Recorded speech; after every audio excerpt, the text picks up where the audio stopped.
Not so much them. I like those Cape Cod ones. And then there's a couple others, but Sicilian and the Lightweights. I don't need that being a diabetic.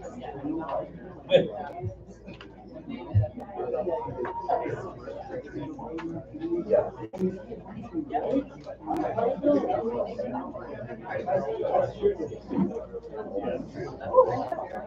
Oh, well.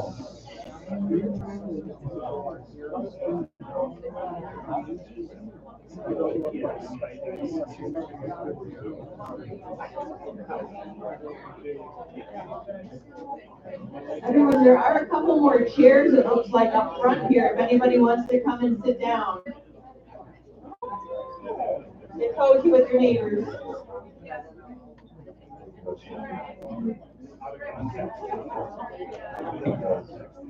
And if I could ask everybody before we get started to just move aside your paper and bring your microphone in.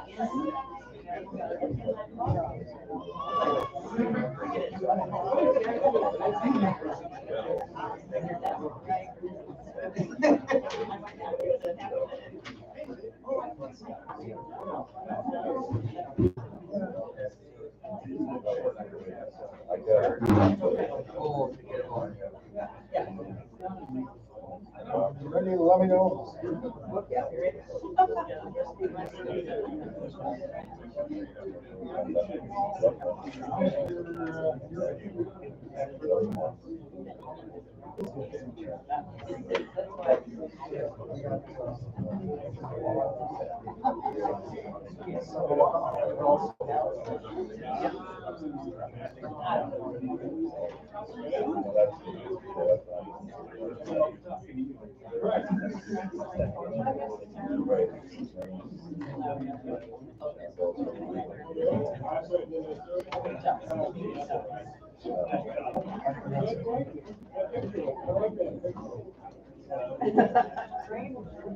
I think I left my phone at home.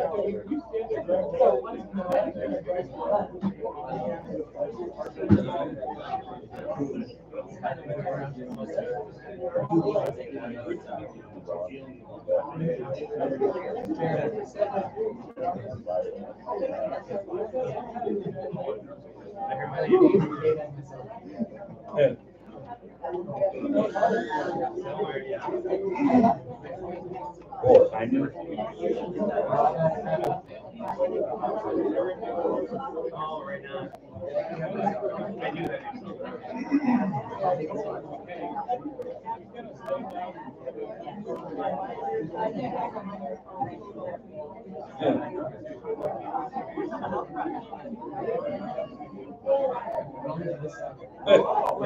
I noticed that when I walked in.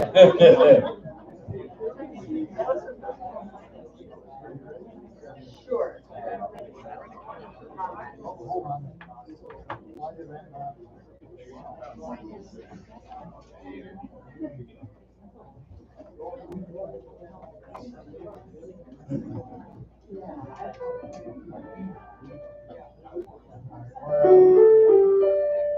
There we go. There we go. We have an echo. No, that was me. That was the mic test. Okay. All right, very good.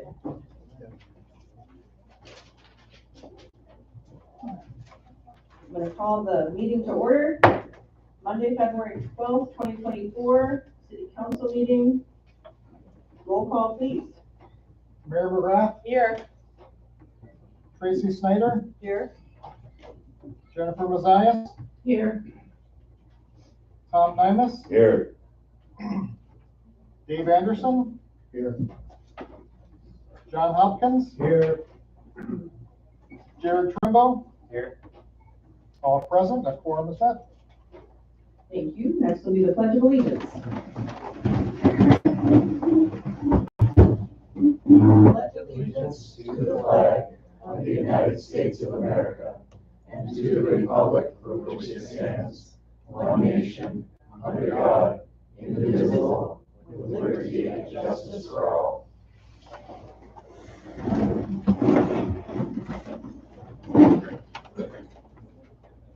Okay, our first item then is approval of minutes from the council meeting from January 8th. I'll make a motion to approve the minutes. Second. Motion by Jared, second by Dave. I'd like to bring up that there's one incorrection I'd like to correct.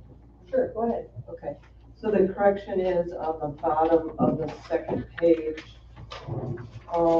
Stated that Hoover mentions that the area was platted into small lots, different than the development that has actually occurred. And I talked to Tony and Scott and they agreed with it, so. Okay, I'll just do this. Yeah, thanks. Okay, thank you for I'll that. amend my motion to include that. Okay, motion amended to include, excellent. Anyone else have any corrections, comments? Seeing none, all in favor? Aye. Opposed? Motion carries.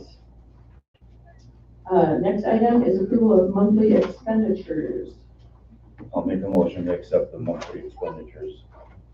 Motion by Tom, I'll second it. second by Tracy. Roll call vote, please. Jared Trumbo, Yes.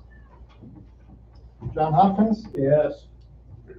Dave Anderson, Yes. Tom Nymus, Yes. Jen Mazias, Yes. Tracy Snyder, Yes. Mayor McGrath, Yes. all in favor. Thank you. Our next item is public comment. And we have a full house. It's so great to see this many people here tonight to participate in our local government process. Having said that, we would like to have everyone keep their comments brief. If you would be so kind, and whoever wants to step up for public comment, please do so. You'll write your name and address down on the paper that is provided there. Hopefully there is a pen also. And then just adjust the microphone as needed. You can just take it out if you need to. And we do have a limit normally of 3 minutes. And with this many people, I'd like to keep it even less than 3 minutes if possible. With that, anyone who's here for public comment, please step forward.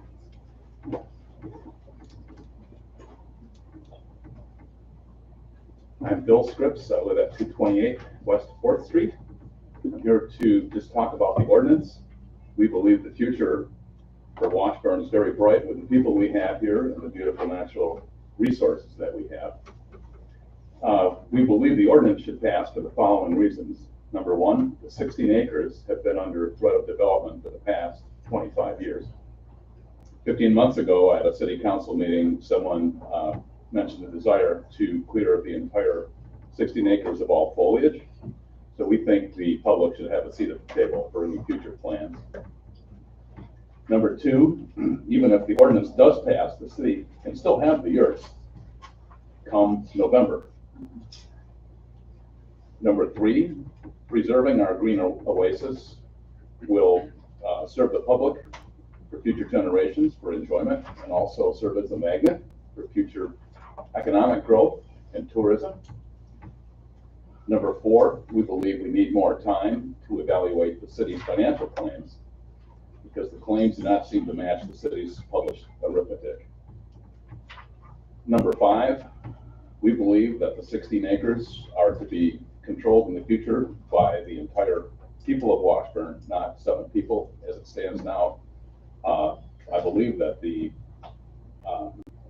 7 people, if they wanted to, could sell that property. So we believe the people of Washburn should have a future with the 16 acres down the road. Thank you for listening and thank you for your public service. Thank you.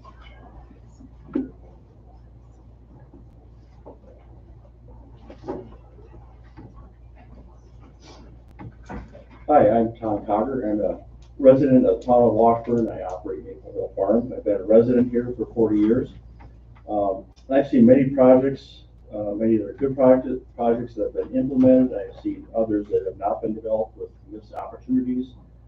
And I see that I think that the bike park that's being proposed could be a significant opportunity for the city of Washburn. It's gonna attract a younger demographic. Most people may decide they want to move here if they see such a nice community.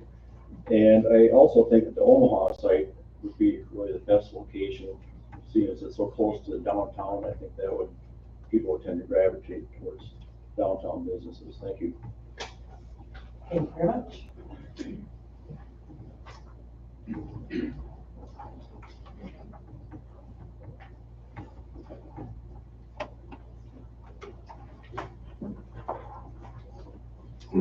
And just a reminder for everyone who is going to address the bike park situation, that we are looking at the location only tonight, not approving the project one way or the other, because we do need to get to the end of the design phase to find out how much it's going to cost and make further determinations. So literally tonight, the only decision is which of those two locations to finish the design for at this point.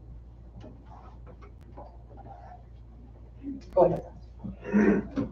Hi, my name is Rob Edwards, and I live at 221 West 6th Street, Washburn.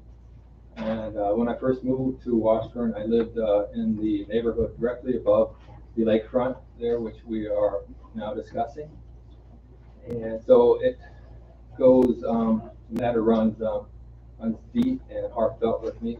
And this is my latest on that matter, but I'll start with my 2 cents on the proposed bike park. We need to build our interdependent mutual web by building relationships of mutual trust, respect, and understanding.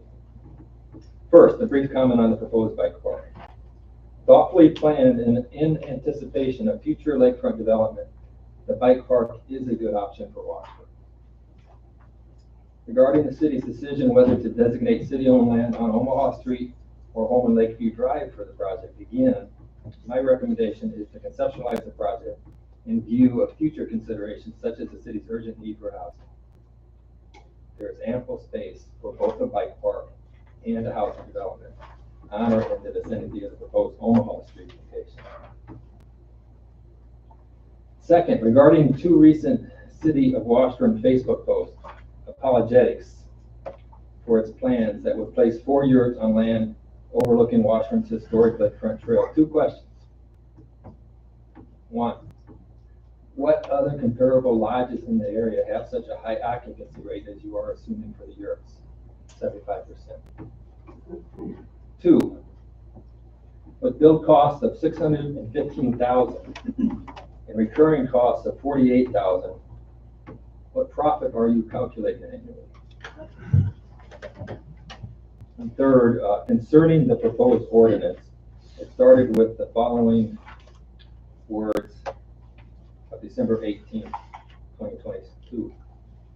Any development proposal that would convert to other purposes the some 16 acres of city-owned Lake Superior frontage bounded by 6th Avenue West and Home and Lakeview Drive and extending to the east of the ravine at the foot of Washington Avenue should go to a direct vote of the people of Washburn.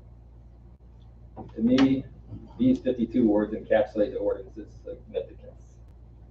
They stem directly from grassroots efforts, talking with folks around town. Since 2003, I actually went door to door, and again recently covered a good part of the town. And that seems to be the consensus for over the course of 20 years. Well, April's referendum marks a sea change in Washburn regarding the process of governmental decision-making on proposals for the Harbor Lakefront and our historic trail. Whether or not the proposed ordinance passes, Washburn's electorate, different people with different but equally acceptable ideas on city development, will have spoken. Each will have had a vote on whether he or she is to have a vote on lakefront development decisions. And finally, a note for your consideration. And this is going to be practically a direct quote from city administration's quote on Facebook. And you are at your 3 minutes, just so you know. So Okay. make it quick, please. Oh, okay, I'll make it quick.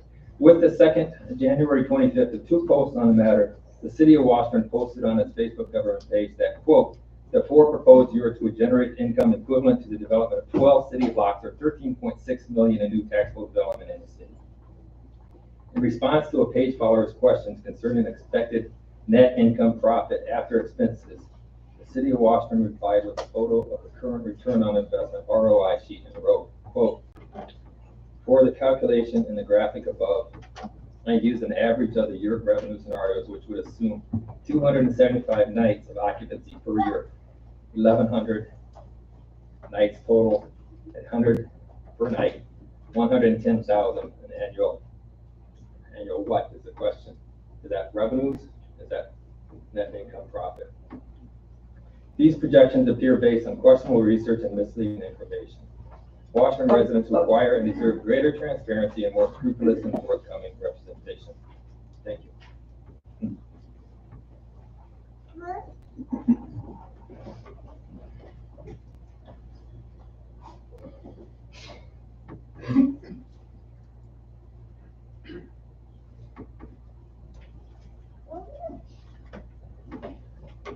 Hi, thank you for serving.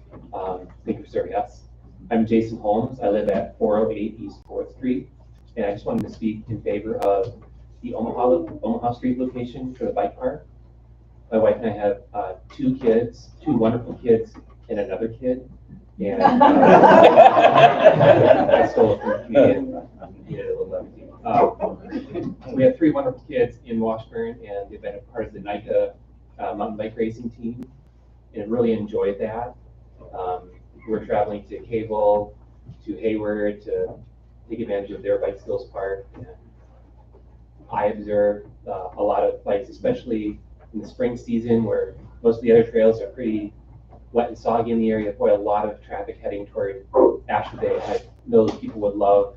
They're either bringing little younger kids with them, or they themselves would enjoy, stopping, grabbing something to eat here in town and taking advantage of Bike Skills Park. So I think it's a wonderful idea. I think it's a great way to get exercise, and I think it'd be an asset to the community. And that's what I have. Thank you. Thank you.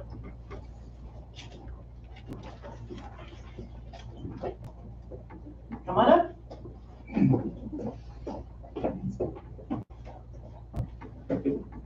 Hi, I'm Harper Hollis Heidenreich.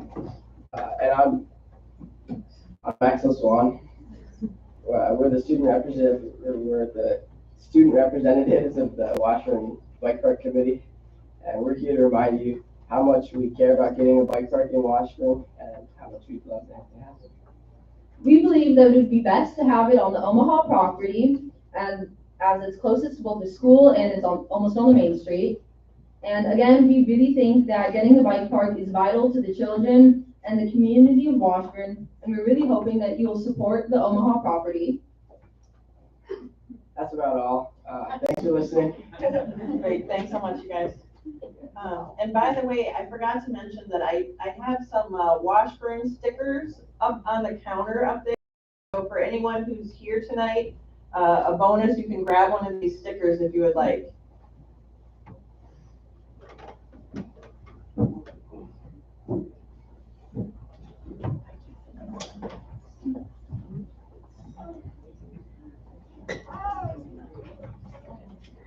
All right, who's next? Hi, good evening. Ruth Holstrom, 303 East 7th Street here in Washburn. Moved up just a little under a year ago to the city of Washburn to take a job here. Have visited the area for over 16 years. Was really impressed by some of the amenities that already exist related to bike infrastructure. When I was working back in Iowa, one of the things I got to work on as one of my prior roles was an economic tourism plan, specifically geared or related to bicycle tourism. So I'm here tonight in support of the Omaha Street location specifically. One of the primary reasons I like this is it's because of its proximity to retail and other food establishments. The bicycle tourism plan that we did really focused on trying to expand or really gear itself towards existing amenities or expanding upon existing amenities, so the closer proximity to the trail, or areas that we really wanted to encourage retail or food establishments to be located so that you could have sort of additional income that would be coming from those bicycle tourists specifically. So I really do like that the Omaha Street location is closer to retail and food establishments, to hopefully capitalize on that. It's also nice to see it in a location where ideally there is more traffic. Again, it's not that Washburn is highly trafficked per se, but it is nice safety-wise to have it in a location that there are more eyes on the space. And so I do feel like this Omaha Street location would allow you to have more eyes on that space. And then the size too of the parcel is something that I feel like is beneficial, and you might be able to put multiple amenities aside from the bike park, the splash pad, adjacent to one another on the site, which would further allow you to capitalize kind of on those unique amenities. So once again, here to support the Omaha Street location. This is my 9-year-old Eli. He loves biking. Awesome. Thank you. Let's get somebody on deck and in the hole. How about?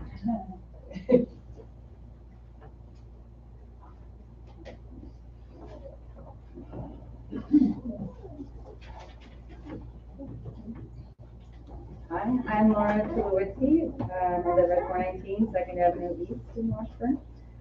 Thank you so much for your time and giving this so much attention.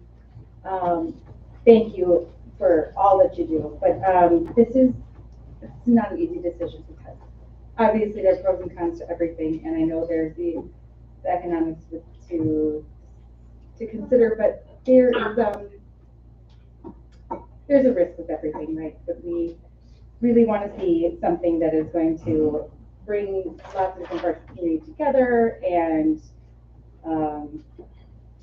this is you know what, I thought I'd walk up here and I already know which place would make the most sense, that I think would be easiest to follow through on, but I really can't. It's not an easy decision, but we consider if we don't do more along the lake, then we don't have enough attention to for everyone to know that we want to preserve it, for everybody to be able to use it. But I love this idea of us being able to have a community space, and all these people that have come out and put all this time and effort into bringing the funding to support it is amazing, and kind of so that we could do more to have a central area on Omaha Street. As much as we would love to have housing and all kinds of different things there, this seems like a really great solution. So thank you for considering it. Thank you. I didn't write it down. All right, who's next?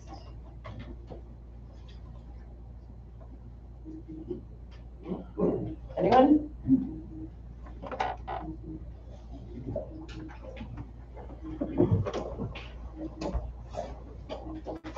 Hello, I'm Tommy Dodger. I live in the town of Washburn. So I am a professional trail builder. I build trails all across the country, as I said at the last meeting. So I've had the opportunity to kind of sit at front and center and see what mountain biking has done for communities like ours, small ones that are looking for what's next, across the United States. So referencing the 2019 Canva Economic Impact Study prepared by the University of UW River Falls, Canva Trails directly and indirectly boosted Sawyer and Bayfield County's economies by over $7.8 million in 2019. And that was before the pandemic, which saw mountain bike sales across the United States explode by over 150%. And now there are high school bike leagues in over 30 states, one of which is here. So, and if you drive regionally up the North Shore of Minnesota, all the way up the UP Copper Harbor, you see every small town investing in mountain biking. It's across the board, you do it. And then across the United States, I drive a lot across the United States, you see the same thing. So, sorry, last thing. I think this would be a really good opportunity for our community, and while it may not directly provide revenue for our city, it will make community members' lives better here. There will be an opportunity for local businesses and lodging to collect revenue, and it will be ultimately, it'll be good for our youth and me. I mean, I think it'd be a wonderful addition to the community. I encourage our city council to vote in favor of the Omaha location, and hopefully going forward, I know this is only a vote on potentially where to put it, to give us your support going forward as well. Thanks. Thank you very much. Anyone next? Anyone else? I meant to say, I love stickers, thank you. They're awesome. You're welcome. My name is Ben Thone. I live in the town of Bayview, just outside Washburn. I have a Good Time Restaurant, and I grew up here in Washburn. I'm a pro bike park. As far as the location, I'm surprised that more folks are pro Omaha. I'm not sure if there's a reason behind that, but I'm not enlightened on. But I came here leaning towards the Lakeshore property for the simple thought that if we're not going to develop that into something else for growth for Washburn long term, then a bike park seems, I think my choice of words for this would be minimally impactful negatively to the lakeshore, and would capitalize on Washburn being on the lake, which we are, and there's not a whole lot that says we are if you drive through town, certainly if you're not from here. So I'm not upset either way. I think if the bike folks have a thought on one being better than the other, then I defer to that. But again, personally just surprised that I would have been leaning towards Lakeshore to capitalize on that view. And as a business owner, not in the city of Washburn, but right next door by about 300 feet, I'm pro anything that gets folks to slow down and stop anywhere near Washburn. Very good, thanks, Ben. Who's gonna be next?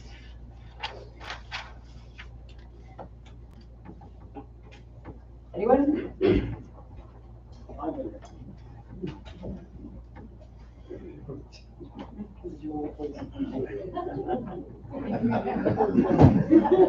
Hi, I'm Joe Roll, and excuse me, I live in the town of Washburn, and I'm not going to speak long. I'm just going to say I support the Omaha site. I think it's a great bridge between downtown and the lake, and I know we're going in that direction, and this is going to be great for our community. I thank you all for considering this, and I think this is an opportunity we should take advantage of. Thank you. Thank you very much.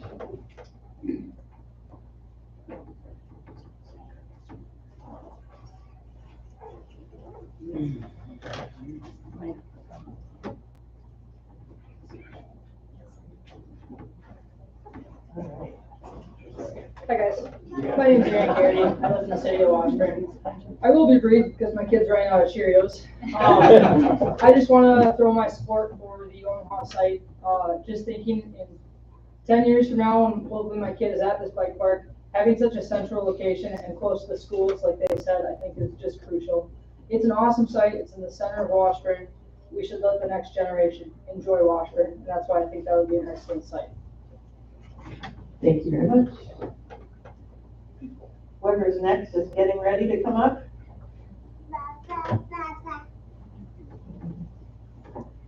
Unless that's it for the night. I'll do 2 more calls for anyone who's next. Anyone else for public comment? Anyone online for public comment that you can see? I do not see anyone. Okay. What, there is one person. Oh, okay. Whoever's on. Hello. Hello there. Hey, this is Scott Kirkus calling. Hey, Scott. I just want to also voice my being in favor of the Omaha Street property. We've been looking at that property and how to develop the property for a very long time. And the one piece that I put in to encourage the council to vote in favor of this location is that a bike park is a lot of dirt that gets moved around. And if in 15 or 20 years, some really fantastic opportunity comes up for that property, a bike park isn't necessarily a permanent thing. And I think that that's one of the pieces that we've always let stand in our way, is we've always wondered about what might come next. And I think it's a really good opportunity to say, let's take advantage of the opportunities in front of us right now and not worry so much about what opportunity we might be shutting out in the future, because a development like this, while an amazing amenity, is also something that could be changed in the future without millions and millions of dollars worth of investment having to be bulldozed. It's a dirt moving project, it's a park project, and I think that it gives a great opportunity to keep some options open for the future if necessary. Thanks. Thanks, Scott. All right, anyone else tonight? Come on, yeah, go ahead. Simone Delandre, the next artist to grace the cover of the Bayfield County Visitor Guide. Thank you very much for that. So I'm Simone Delandre. I live 423 West Pine. I've lived here for about 10 years, but I've been coming here for about 60. I thought it would take longer to get this old, but I can't believe it. Anyway, so I am very much in favor of a bike park for kids. But definitely on Omaha Street, not the lakefront. But I have a real concern that is it mutually exclusive to have a bike park and that area for development or housing? Is it mutually, we have both? Because if we're strapped for revenue, and the only way we get revenue is through new construction, and we need housing, is there room for both? That's my question. Thank you.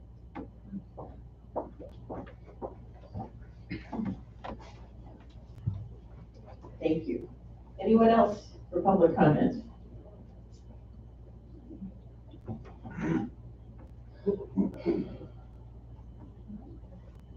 Last call.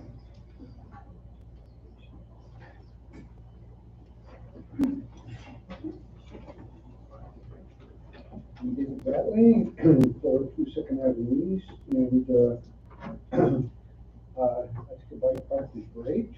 Whoops. There we go. The bike park is great here, and I'm glad to see that the people are interested in having it on Omaha Street. I think that we can have both here.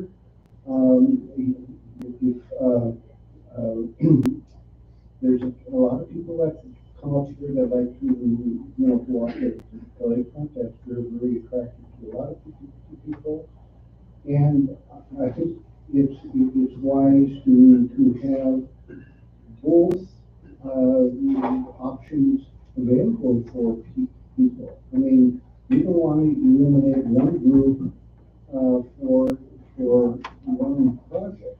So I think it's very important to make sure the people who are interested in the 16 acres in the lakeshore as a recreational area for that type of recreation. I think we can have two, and I think that's very important. And so I think the selection of the bike park on Omaha is great. And then leave we can use that 16 acres for some of the other groups that are interested in that type of recreation and development. Okay, thank you. Last call now for public comment. And seeing none, we will move on. Thank you all very much for your time. Next item is mayoral announcements, proclamations, and appointments. I don't have any proclamations or appointments. The only announcement I'll briefly make is that just an update that the housing application, I don't know if everyone is aware of the housing proposal that's on county property up near the nursing home. That application has been submitted now for this year. And it is hopefully one that is going to score higher than last year when they applied. And so fingers crossed that that is approved, and we'll find that out in May. So there is some movement being made in the direction of some housing in the city that we will be partnering on if that does get approved.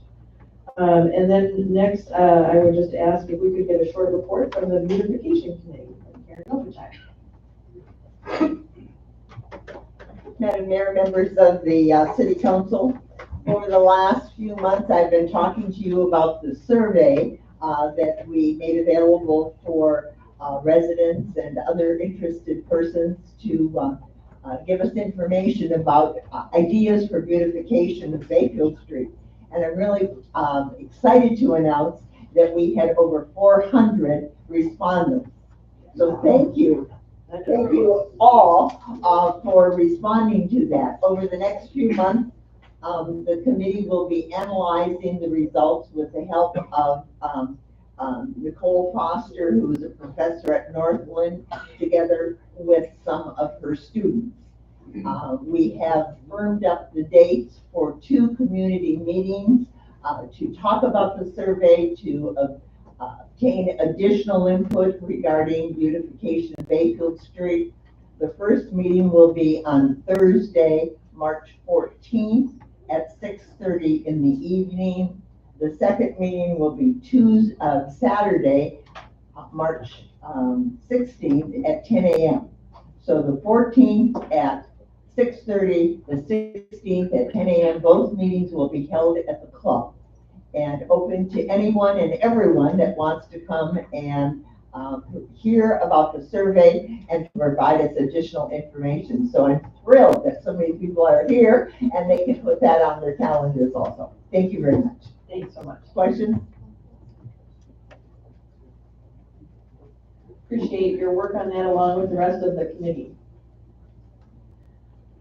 Okay, our next item is a public hearing and then discussion and action on Bayfield Street special assessments for sewer and discussion and action on preliminary resolution for special assessments for Omaha Street for water.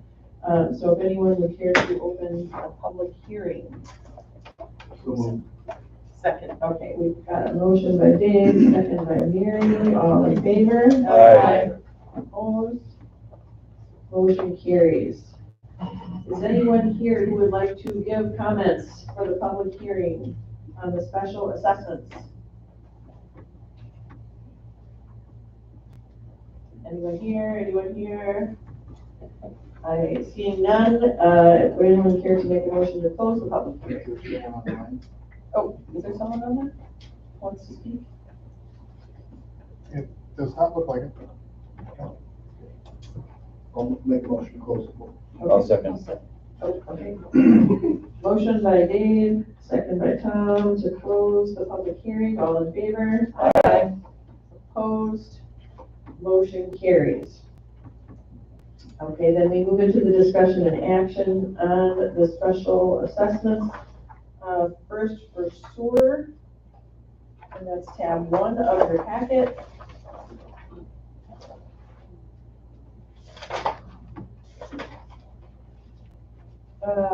Let's see, so this is the new one that we haven't looked at. No. Oh, this is, okay, sorry. So this is the preliminary special assessment resolution for the Omaha Street properties that we did look at. No. No. Am I looking at the wrong thing? First one, this is a public hearing on the Bayfield Street special assessment.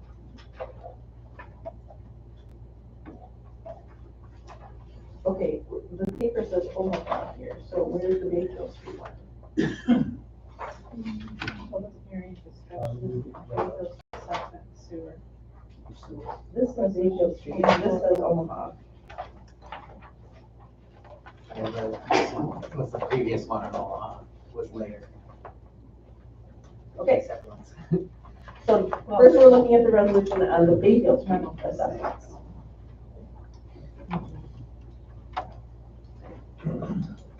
Okay. Supporting approval for Omaha. Got it. So would anyone anyone care to make a motion? I would, yes, so moved. I'll second.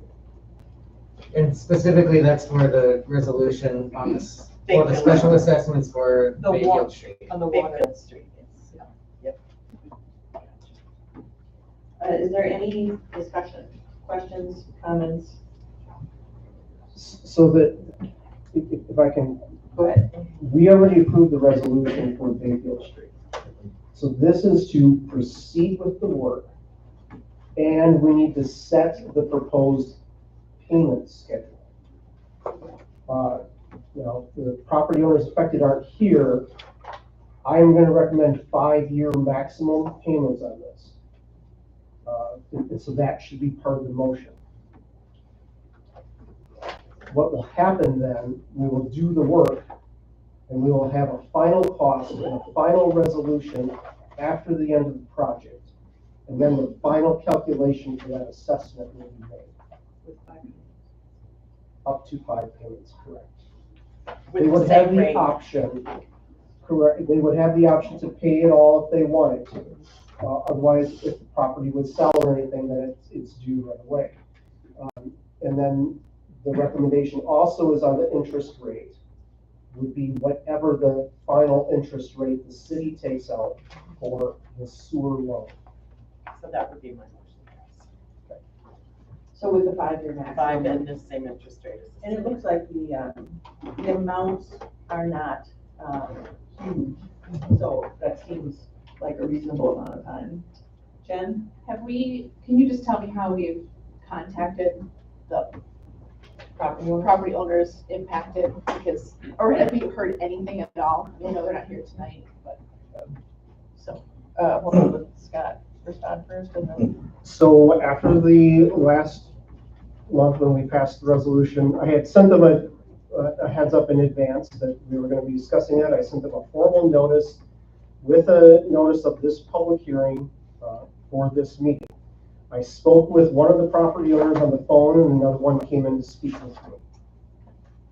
So I reviewed everything with them. Okay, thank you. Tom? I do know that one of the property owners, they were complaining about the price because of their age, but if it's 5 years, still their age might be apart. I actually talked. The age of the person? Yes.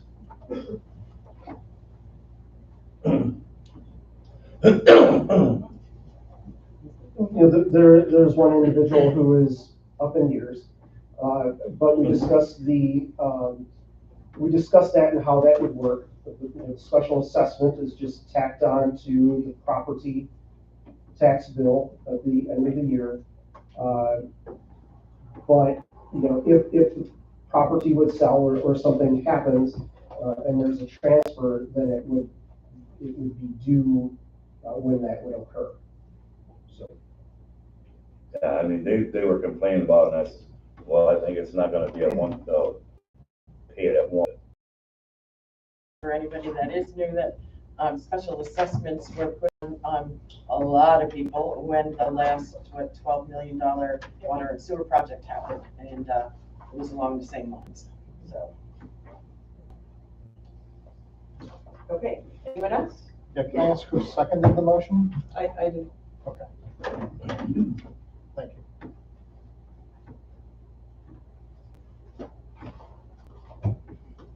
Anyone else? Okay, so we have a motion on the table to approve this as recorded by Tony. Tony, did you get that motion? Approve the motion using the same interest rate as the city on a 5-year payment plan. Maximum. Maximum. All right, all in favor? Aye. Opposed? That motion carries. Next, we will look at a resolution for the special assessments for Omaha Street. So moved. Second. And this is just for the resolution.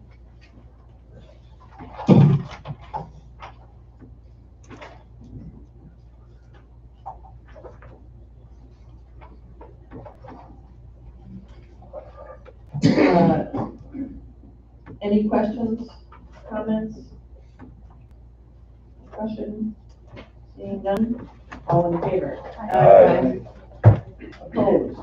Motion carries. Okay, next, we have a presentation on goose control services to be provided by David Wood, District Supervisor, Certified Wildlife Biologist with the USDA. Good evening, everybody. Welcome. Thanks for coming. You're welcome. So Scott and I have been talking to Canada Geese for a number of years. I put together a 20-slide PowerPoint. The gentleman down on the table here is going to run that. Okay, sounds good. Could you speak more in the microphone so everybody can hear you? Is that better? Yep. Yeah. Thank Okay, you. sorry about that. How's that? Yeah, for those of you that got to kind of crane around and have a look at this. But for the sake of time, there's about 20 slides here. I'll try to spend 30 seconds, give or take, on each one. But if you have questions, just jump in so we can address it as we go along. So I'm a federal wildlife biologist. I've been working with resident Canada goose nuisance issues off and on for probably 20 years. Next.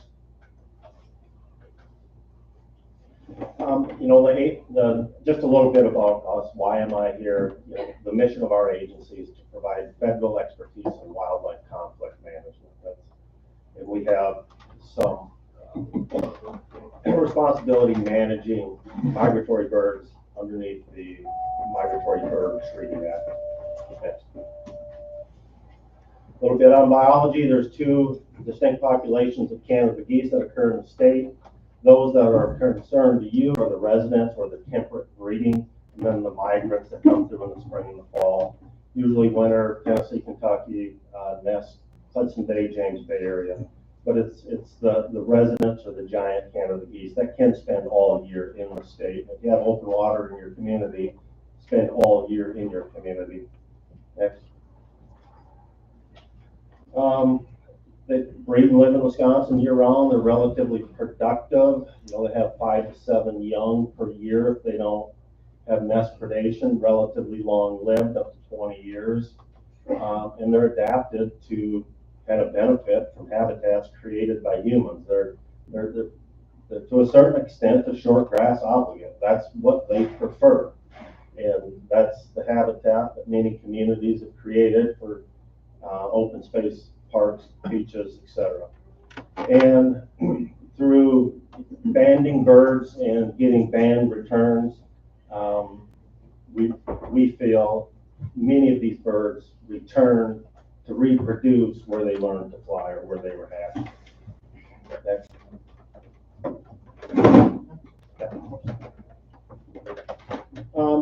It was thought that this population, this resident or giant Canada goose population, was extinct 50 or 60 years ago, but there was a small population located, and it was used by many states to repopulate the population within their state boundaries. And back in 1970, Wisconsin DNR estimated there was only 1,600 resident birds that lived in the state.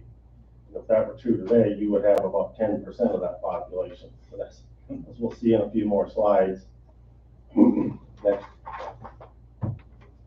Yeah, excuse me. So the population estimate for resident Canada geese in Wisconsin right now is around 170,000 birds. The management goal for this population of birds is around, I believe it's 130, 140,000. So this conservation effort to restore this population that was nearly extirpated 50 or 60 years ago has been extremely successful. However, with success often comes conflict, and that's why I'm here this evening. But presently we're at around 170,000. So keep that number in mind as we go along and start talking about goose management options. Next. And there's the trend line for the population of the state of Wisconsin. So it's bouncing around 150, 170,000 annually right now. Seems to have stabilized. There's some oscillations in the data trend, but the midpoint there is about 150,000 birds. And these residents, this September hunting season from September 1 to September 15 was specifically engineered to address this population of birds, not the migrants. The migrant season occurs later. We feel if we harvest birds from September 1st to September 15th, we're directly targeting this population that can cause conflict for communities. And under the Migratory Bird Treaty Act, the earliest we can have a harvest season for waterfowl, migratory birds, is September 1st. We can't move that up any earlier. There are special permits out there for agriculture damage where Canada geese can be shot during the summer months. But as far as recreational harvest, the earliest we can begin it is September 1st. Next. Again, we already talked about this, adaptable. They'll nest on rooftops, housetops, and they prefer this hard edge transition from a wetland or a water body to short grass, a park type setting. That's the picture in the lower right. That's kind of, if you were going to create habitat for Canada geese, that's what you would create. Okay. Urban and aesthetic concerns. Obviously, there's huge concern with the droppings. With a high enough population, they can devegetate areas. They can cause some water erosion, water quality. The amount of droppings in a water body can also have some water chemistry issues there. Decreased parkland use, added maintenance costs. A general rule is each bird defecates about 1 pound of droppings per day. That's your factoid of the day. Your fun fact. Guess what, honey? Guess what I learned? All right, next. They can attack people. They can cause traffic issues. Obviously, there's the whole sanitary issue. In certain areas that have tried to deal with these issues, but they can't come to any kind of consensus within the community, and nothing's really been done. They've rendered certain public spaces unusable by the public from the amount of droppings. And, there can be water quality issue, beach closures, etc. We have dealt with that a number of times in the state. And, then there's the whole aviation strike issue with resident Canada geese. Natural resource issues, they can cause issues with wild rice, especially wild rice restoration. The top image is a wild rice plant. You can see where it's nipped off. And then the lower image is rice within a goose exclosure on the right-hand side and the left-hand side.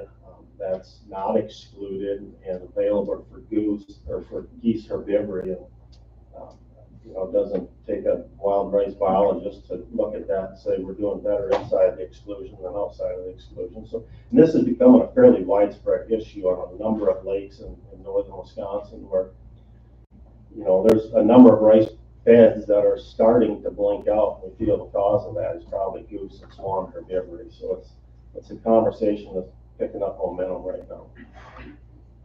Okay. Yeah, I took a cruise around your park before I got into town. It looks like you're trying to do all of these things: education, ordinances, signage, etc. That's step number one, is to try to reduce utilization of geese to these facilities. I don't know if you have an ordinance or not in the community to prevent people. But see some heads nodding yes. Yeah. So you're step one. You're working on the checkbox of abatement options you have to resolve these problems before you have me come in here and discuss the other options. Next. Habitat modification, riprap, the water edge, that works well, very expensive, probably not a solution for Lake Superior. Don't mow your grass right down to the waterway. Riparian vegetation corridors, like in the bottom left photo, can work. Some situations they got to be very wide. And all of these things, these abatement options that I'm talking about, if you Google goose problem, you'll see all of these. There's no magic solutions here. And none of these things are something you buy in a can at Walmart, go put at the park, and it takes care of the problem. They all need to be integrated and modified and used and moved around or turned off, etc. There's no perfect tool to resolve resident candidate goose problems at a public facility. Next. Exclusion where you can. The situation I saw, a lot of boat landing slips, a lot of beach space. Exclusion is extremely challenging in a situation like that. How do you exclude boat slips and how do you exclude beaches? I've not seen the solution. I did see a community that did lay Christmas tree lights on the ground, just a little inland from the water edge, and they felt geese didn't cross that. It's not scientifically proven. You know, just an anecdote that I was aware of from a community that's addressing a resident Canada goose problem. Go ahead. So you said that you're familiar with Washburn. Yeah.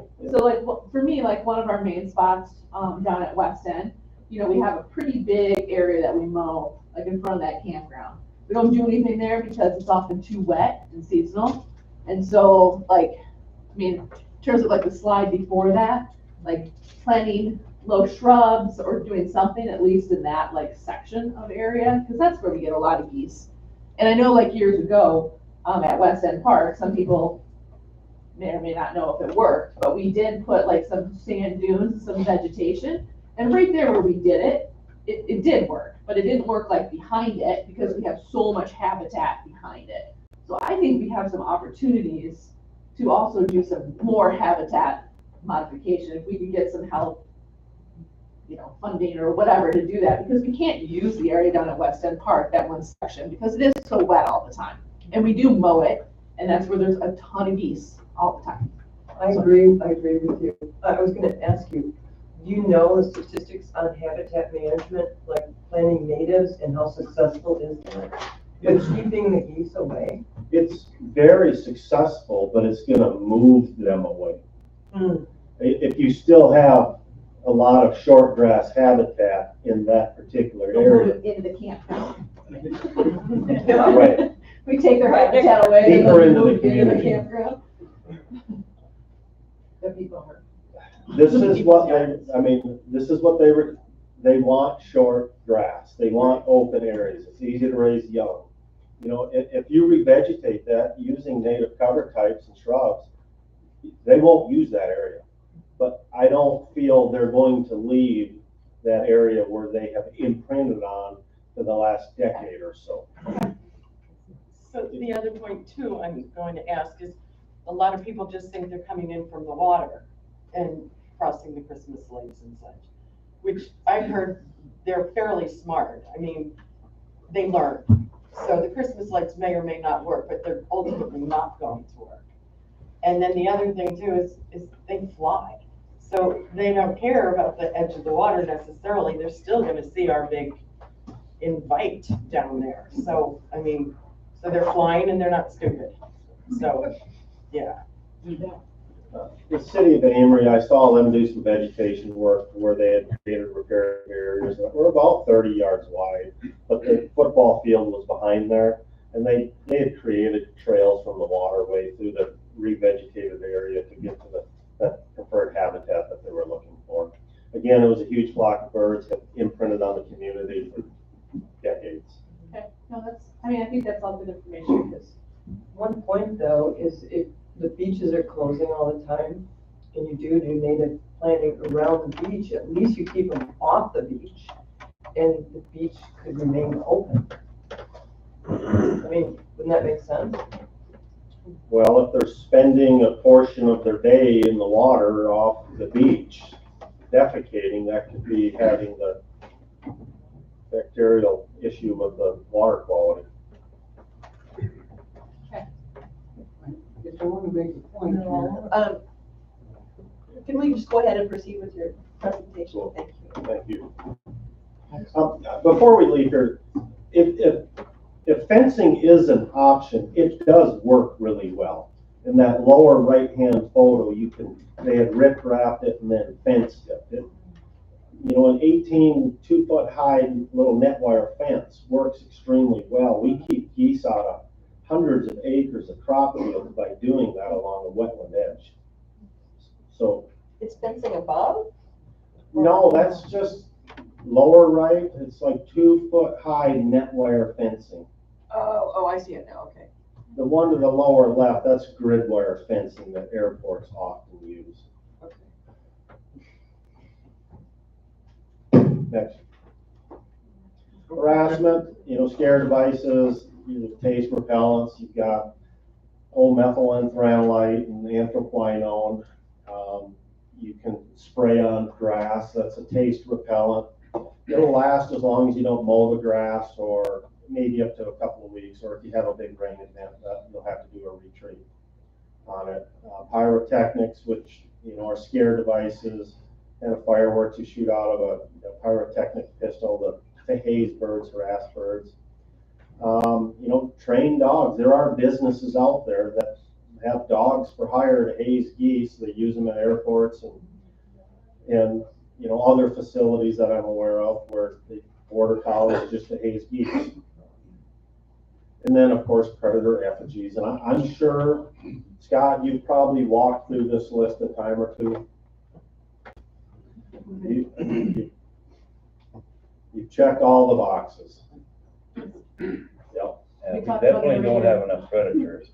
Yeah, we talk about it every year. Next. So the management authority, you know, who manages Canada geese? Well, they're a migratory bird, so the jurisdiction is within the U.S. Department of Interior Fish and Wildlife Service and the Wisconsin Department of Natural Resources.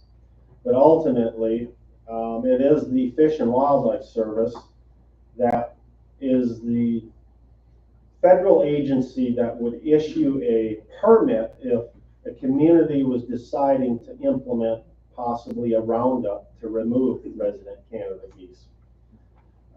In the state of Wisconsin, the Fish and Wildlife Service issues a permit to the Wisconsin DNR, and then the DNR permits the local community under our recommendation after we've had these conversations with community leaders and documented that folks have been trying to do these non-lethal abatement techniques to resolve the problem.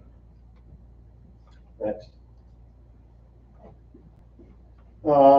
You know, management strategy for resident birds, manage the overall population. That's through that September 1st through September 15th harvest season. And there is a program to address these issues at the community level through Canada goose roundups and oiling nest and eggs. Next. So if you're going to address a population of resident birds in your community, the first step you would take, or that I recommend, is you obtain a nest and egg oiling permit where you try to control the population by eliminating reproduction. We already talked about fairly productive, have 5 to 7 young per year. You know, you can tolerate 2 breeders with no young, or, you know, a flock of breeders that aren't reproducing. You know, if you think if there's 5 to 7 young for every 2 adults, the majority of your summer goose problem are hatchlings from that year, because you all well observed, I'm sure, the yellow goslings in the park. Reduces total number of birds. Nesting birds sometimes may leave if they continue to have nest failure at a location.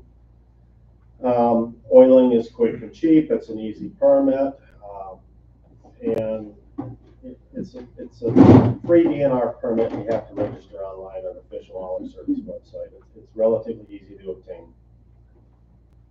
So on that point, I mean, the city has done that for years. I mean, it's been probably about 2 decades that we've obtained that permit. So we just got the permit for this year. And then last year, the year before, we missed it. We didn't do it, and then we saw kind of an explosion of the population. There was a year or 2 in the past where it was missed, or the season just didn't work out. So. And you know, one thing on goose nesting ecology, the problem's right down here.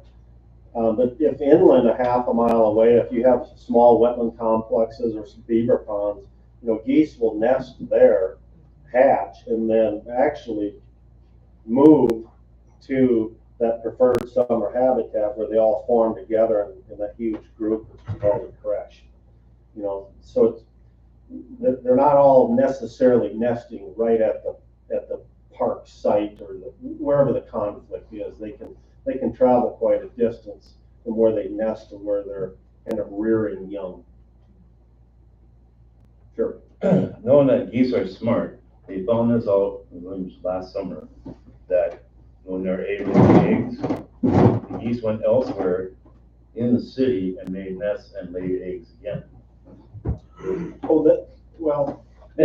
There does become a point when they've incubated so long, they realize those eggs are infertile. They might roll them out and actually re-nest right there, or they could go somewhere else and do a re-nesting effort too. But generally, that doesn't happen. Yes, sir. Let's talk a little biology here. Thompson Creek estuary is just right adjacent to that area down there in West End Park. You have the water treatment plant between there, and that is the flocking area, fall flocking area for Cygnus buccinator into there. And you have that, you were bringing that up as a possible problem where they were, where Canadensis was working with them there over on the wild rice area. And so in research that I've been involved with in the past, I have watched bald eagles take adult Canada geese out of the air. And it seems like that would be a very good area back over there to put up a essentially artificial nesting site. I've seen these on power lines, power poles, and things like that. An eagle? Eagle. Okay. Is there any possibility of looking into that?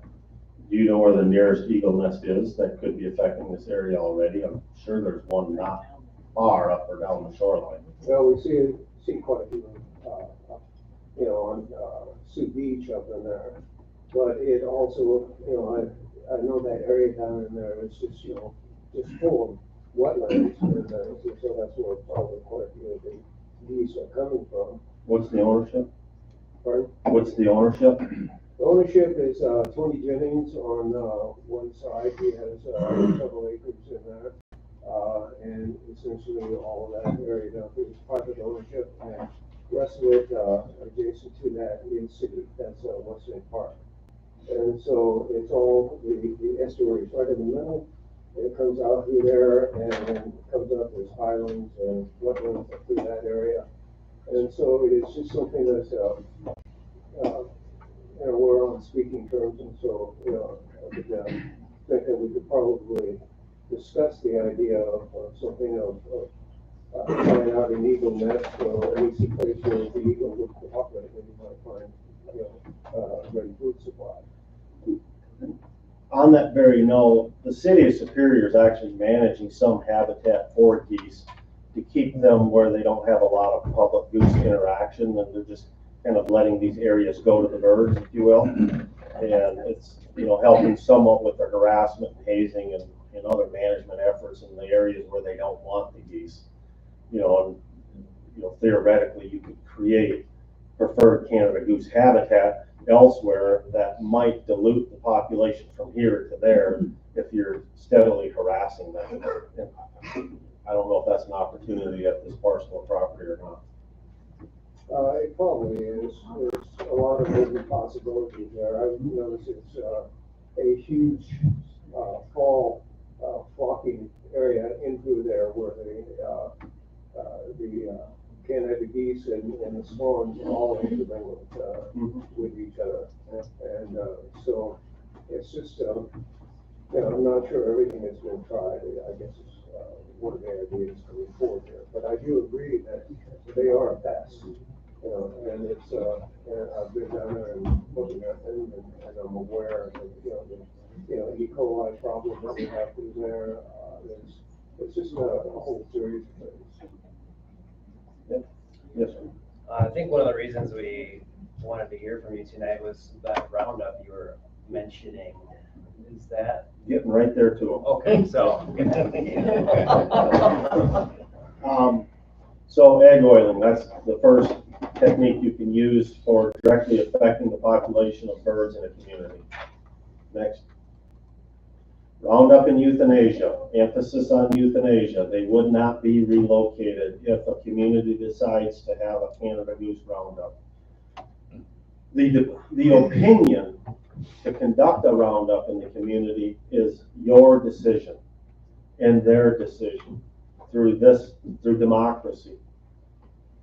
If you all have done due diligence, checked the boxes, had conversations, had egg oiling permits, and you continue to have a problem in beach closures and all the other associated issues with having 150 birds in your community park, and if you all come together and make a decision that you want to pursue a roundup, then we will begin that permitting process.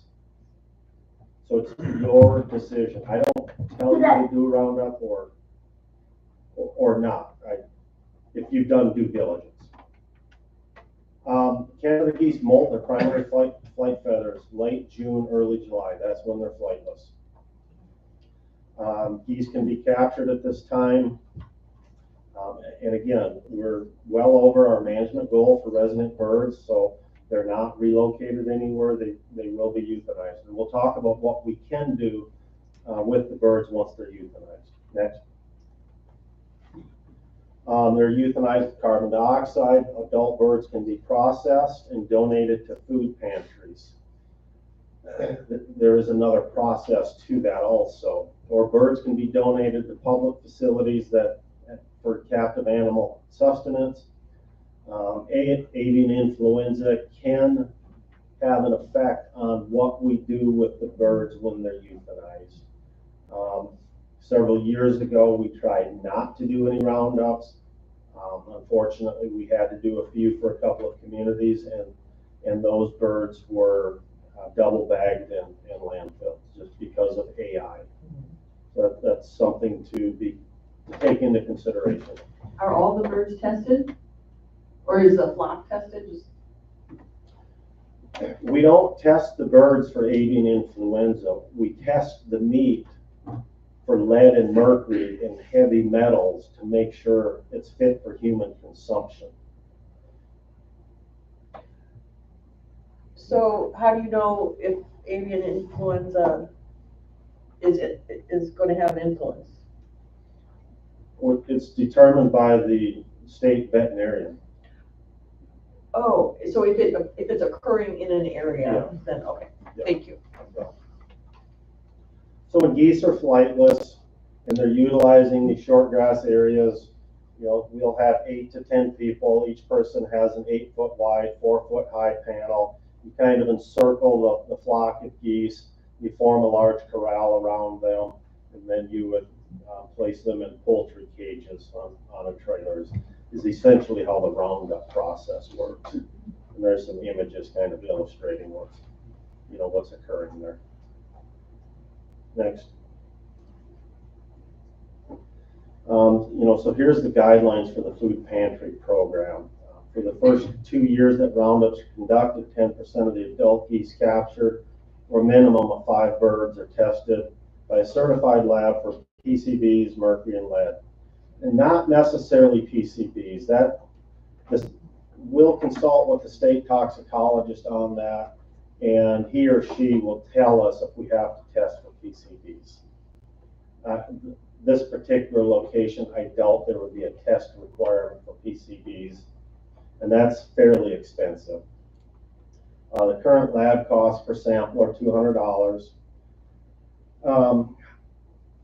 But the way this works, if a community decides to have a Canada Goose roundup, the birds are euthanized, and you determine you want them processed for a food pantry, so we'll have to locate a processor. And last year, the birds I had processed, that was $15 per bird for the processing fee. And then you've got the the contaminant testing fees. And it's 200 for lead and mercury, and I think it's another 400 for PCB if you have to test for that. Putting the birds into the pantry program is expensive. It essentially will double the cost of a project because of the logistics required to get the birds. The birds have to be delivered there, they have to be euthanized there, they're processed there, then we have to get the meat, we've got to get, a component of the meat to the lab to do the testing, we've got to store the meat. It's just a lot of logistics. It's logistics. How, if you did a Roundup project for a couple of years and you get your resident population down to a pretty low number, is there a point when your problem is solved? Or is it just an ongoing forever management problem and new resident geese are gonna come in? I think it's the very next one. Oh, next, okay. We've Way to done go, this Mary. once or twice. Goose removal effectiveness, there's an immediate effect on the resources realized, whether it's a golf course or a community park. It does allow other abatement options a chance to work better also.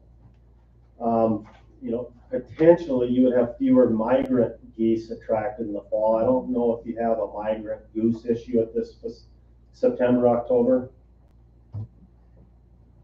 Or is it mostly June, July? I think it's There's a migrant population. Yeah, there is a migrant one. Yeah, but The main problem, I think, is once, from May until early September. On the fourth bullet, provides long-term management by removing breeding birds and allows, egg oiling to maintain population.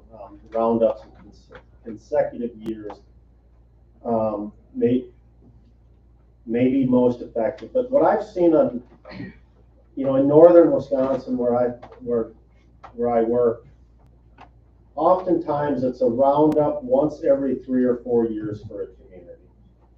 And the in-between years, things are tolerable, the other abatement options are working, etc. And that's, and sometimes they never call us back. And I drive through the community and I see 100 birds and, maybe it was the controversy of doing the project where they're just not going to pick up the phone. Next. It will be controversial. And it will cost you between $2,000 and $3,500. And double that if you. Double the 2, yeah, for sure, not necessarily the 35. And, the way I manage that is, there would be an agreement with the community to do the actual Roundup. Then I would just have an open-ended agreement for whatever the processing cost, and we would deal with the finance on that later. It's the logistics of running, the meat to Madison and, yes. So in working with communities who choose the Roundup option, like how many communities are doing that? Is it really popular? And in the state of Wisconsin last year, I believe there were 33 communities that had Roundups. Keep in mind, if you look at a map of the state of Wisconsin, the impact is down in the southeast, the Milwaukee metro area. In northern Wisconsin last year, we did 3 of them. It's relatively rare. in northern Wisconsin? In northern Wisconsin. Thank you. Next. Consider the timing of your actions. Geese can be difficult to disperse once they've established themselves at a location. Try to modify habitats. Solicit public or neighborhood involvement. Many people enjoy geese, and any actions to decrease their presence can be controversial. Establish a population management goal. Is there a tolerable, you're going to have some resident Canada geese here. I don't think you'll ever obtain 0 for the entire course of a summer. some level, some number of birds has to be tolerable because they're going to be here. And try to determine what that is and then use that as your guiding direction on what decisions you're going to make in the future. And be proactive, nest and egg, and be aware of laws and regulations. But if we get more involved in discussing it around, I take care of all of that for communities. Which Scott and I have worked on permitting. Next.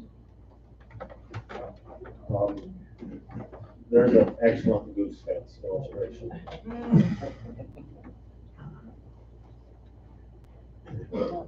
Yes. Do you give some recommendation help for some habitat modification ideas? I mean, because I do think we have an opportunity to do a little bit of that too, but I wouldn't want to do something and then make, like I said earlier, make an issue worse, like push them further into where we do have campers or push them more to the beach area. But I mean, if you look at our like West End Park, like we're like saying, come here, right? Like we have a really large spot that's not being used by the public at all because there is so much goose poop there, and because it is wet.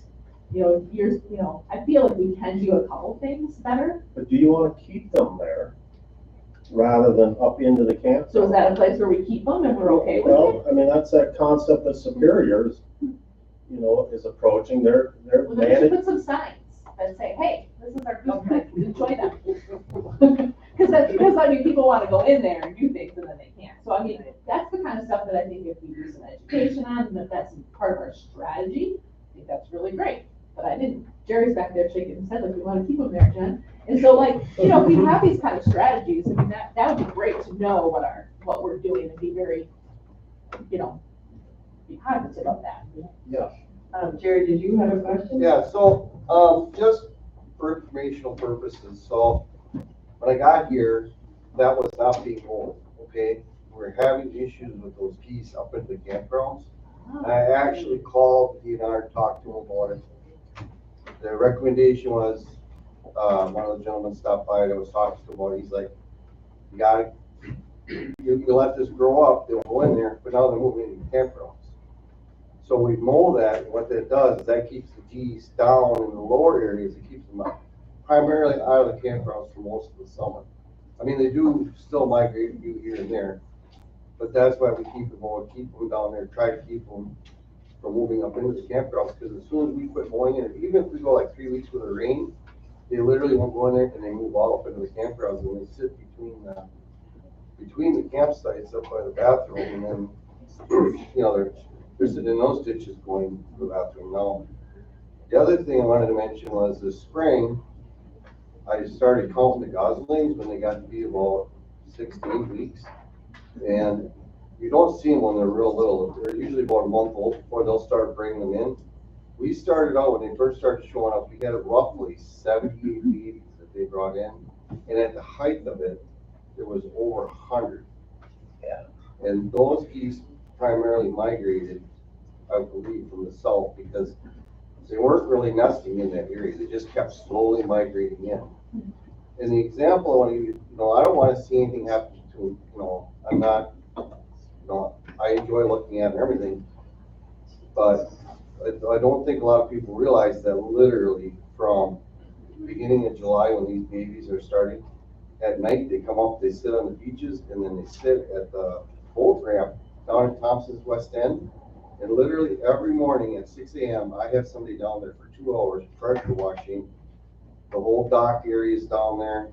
They're trying to clean up the pavilion because that's where they sit overnight, which isn't my question is, one thing we've never done here, and people are like, what about hazing? You talk about dogs, or even allowing us to haze these, to push them out of these areas, because what I was told is that when they move back with their goslings, if you make it uncomfortable or unsafe for them, they're going to have a tendency to move somewhere else. We just want a couple border collies. How many nests do you oil here, Scott? Can I say I think something? about 3 or 4. This isn't public comment, sorry. So, because we only get the ones that are on public property. Yeah, I mean, there was 70 of them, that's, 10 to 12 nests somewhere else that you're not finding. But you can oil nests on private property or other properties where you have written authorization. Yeah. I just wondered if we had more help, like you said, like finding things and more assistance. That was gonna be my question, if like they provided assistance in that, but maybe we don't need assistance. Maybe it is what it is. I was just thinking if we had, more volunteers, more of that, we'd be more successful too versus a couple of people trying to volunteer. And they're serial nesters, where one pair nests one year. If they were removed and another pair moved into the area, they would probably nest fairly close to where the previous pair was because it's just a suitable nesting location. Once you spend enough time searching for nests, you have a pretty refined search image going into this the next year. Okay. And you look for pairs of geese standing on muskrat houses, beaver lodges, near points and islands, and other habitat types that you think would just be good for goose nesting. And there's probably goose nests there if there's two geese standing there on the ice. Okay, John, and then. Yes, I think it's worth our time to listen to David Bradley, to what he has to say. He's a ornithologist, Smithsonian Institution. Oh, sure, if you want to make a motion to open the floor. go I ahead. so moved. I'd like to open the floor for specifically David.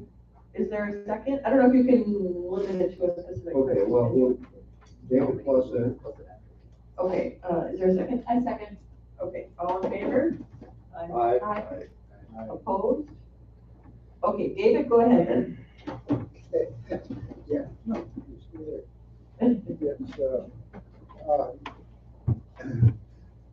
I've been birding down the Western Park for all my life.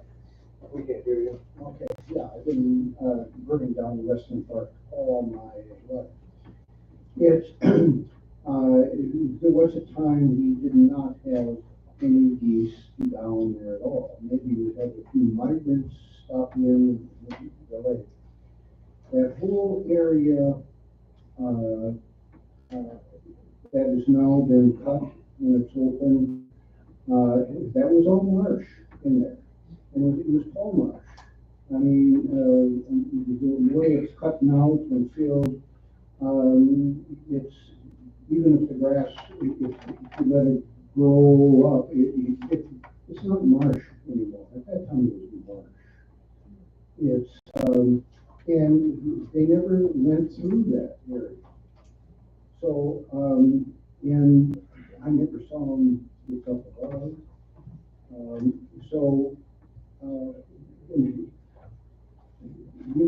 That did attract a lot of other waterfall birds. It also attracted a lot of wetland birds. But it didn't, during that time, it never attracted the geese. And so, it's, I don't know if you would put that back into its original habitat, if that wouldn't make a difference. But that land down there's been pretty well opened up, it's been pretty well filled in. So I don't know what you could do about it, but we did have, here a number of years ago, when this geese problem started, the DNR came in, they were willing to give us a grant to do some of that stuff, but it was turned down by the council. So I don't know if that would work, but it wouldn't cost the city a cent. So that's something you might want to look into again. And it was putting in a lot of new plants, trying to restore that area to what it was. So I'm just giving that as a sort of history lesson, but there was no goose problem down there for many, many years. It wasn't until we opened up the land, started to cut it all the way down to the lake. And that just invited them in. And of course, if you leave it in short grass, yeah, they love short grass. So, Thank you, I appreciate that. yeah. Thanks. Motion to close the floor? So moved. Second. Motion by Mary, second by Tom, all in favor? Aye. Opposed? Motion carries. Thank you very much. Appreciate your time. And safe travels home, and we'll, I'm sure, be in touch. Thank you.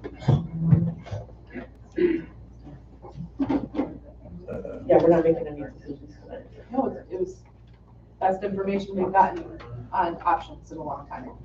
Does someone mind hitting that light over there?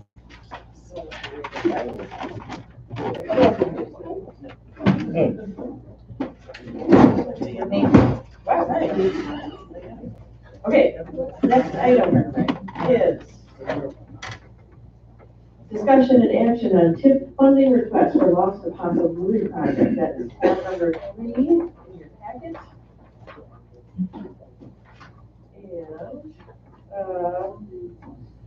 And I'm not sure if Matt is online or not, but he was not able to be here in person. This request is coming from the bank, and Badger is here to fill us in on where we are with that. Yeah. So thanks again, everybody, for the time, attention, energy, etc. And we've been moving this forward for a while now. So basically, I don't know if Matt's up there, but he was going to give the context from the bank's perspective. Basically, I have a conditional agreement with the bank, and this is a condition they wanted to see as part of our agreement and the last piece of my puzzle. So the process, by my understanding, would be if we can have approval for TIF funds, then everything's in Matt's hands to move forward with the structuring financing package and finalize it. So I can sign on the dotted line, sign contracts, and move. To that end, this last week, we've put in our permit application to state on Monday and city on Thursday. So we're just kind of last piece of the puzzle here. For more context, I had a couple people that would also like to speak. David Yearsby was online, and I believe Kara Gunderson from eFund as well, since they're involved. Although I'm not sure Kara is up to speed on how to chime in here. I don't know if there's any instruction you can give her. And we may have a person here also that would like to say a couple words, again, just to give some context. And I don't know when you'd like that to. Sure, thank you. David or Kara, they're both part of your financing Yeah, so process. David's with the WEDC, and that's who we applied for SAG and CDI grants through. So he can speak a little bit about that, and I think TIF funds are extremely common in his world. In fact, it's one of the questions and one that they asked me, and it's even on their forums, is are TIF funds being used for this project? So David could chime in if we'd like. Sure, I'm out here. Can you hear me okay? Yeah, great, thanks, David. Okay. All right, thank you. Thank you for the opportunity to talk. I'll just introduce myself quickly here. My name is Dave Wurzbach. I'm the Regional Economic Development Director with WEDC. I cover 10 counties in northwest Wisconsin, and I live just a couple hours south of you. I would have been there tonight, but I got to be in a different direction early tomorrow morning, so logistically it just didn't work out. So, and I've been with WEDC 3 years now, and prior to that, I was for 19 years I worked for a planning and engineering firm where I was involved with a number of development projects similar to what Badgers is. So I have a background as well. So first of all, as Badger mentioned, the CDI and SAG grant, which you were able to take part in, those programs fit perfectly for this project. We are excited to be a part of the project because they fit real well. It's a downtown project. We'd like to see redevelopment in that area, and that's exactly what we're looking for. Secondly, I need to comment, when the city of Badger started this process, we were in the midst, I shouldn't say in the midst, we were starting a new online application process. And unfortunately for Badger, he was kind of a guinea pig, I guess. We had, as most computer systems, we had a couple glitches starting out, but he did fabulous filling out the application. His narratives extremely well written, thorough, and well prepared. It really was a pleasure working with him. I wish all were that thorough. So again, I guess just to reiterate, we're excited to be part of the project. Those programs fit very well with what we're trying to do with those programs. And fortunately, we were able to combine the two of them. That doesn't happen all the time. So thanks to the city and Badger's part, we were able to do that. Lastly, I'd just like to comment on the TIF. As I mentioned, I spent 19 years with a planning and engineering firm, and TIF is a huge part of most all development projects from the local level. Even at WEDC, we look to see that there's local involvement. We like to see that. TIF is really probably one of the very few tools you have as a municipality to help with development projects. And it's a local tool and can help get them over the edge. We like to say in the economic development world, community is kind of like a business. You're either growing or you're dying. And TIF is a tool to kind of to assist with that development growth and get them over the edge and get them going. So that's all I have. If there's any questions for me, I'm more than happy to address those or any questions for Mr. Wurzbach? No, thank you very much for your time. Really appreciate it, Dave. Oh, you're welcome. And then, is Kara online? Yeah, I don't think she's versed on how to chime in here exactly. Sure. Is she the KM? Kara, I don't know which one you are up there. You could certainly text me and tell me. So is eFund another part of your package? Yeah, eFund is a local nonprofit, and they work with small businesses, and they are part of our financial stack. And another financial institution has vetted our project and thinks it's spectacular for the region. Is that the entrepreneur? Entrepreneur Fund, yes. Badger, I can comment a little bit there on the Entrepreneur Fund if you would like. That'd be great, Dave. I'll, Kara says she's not KM. Oh.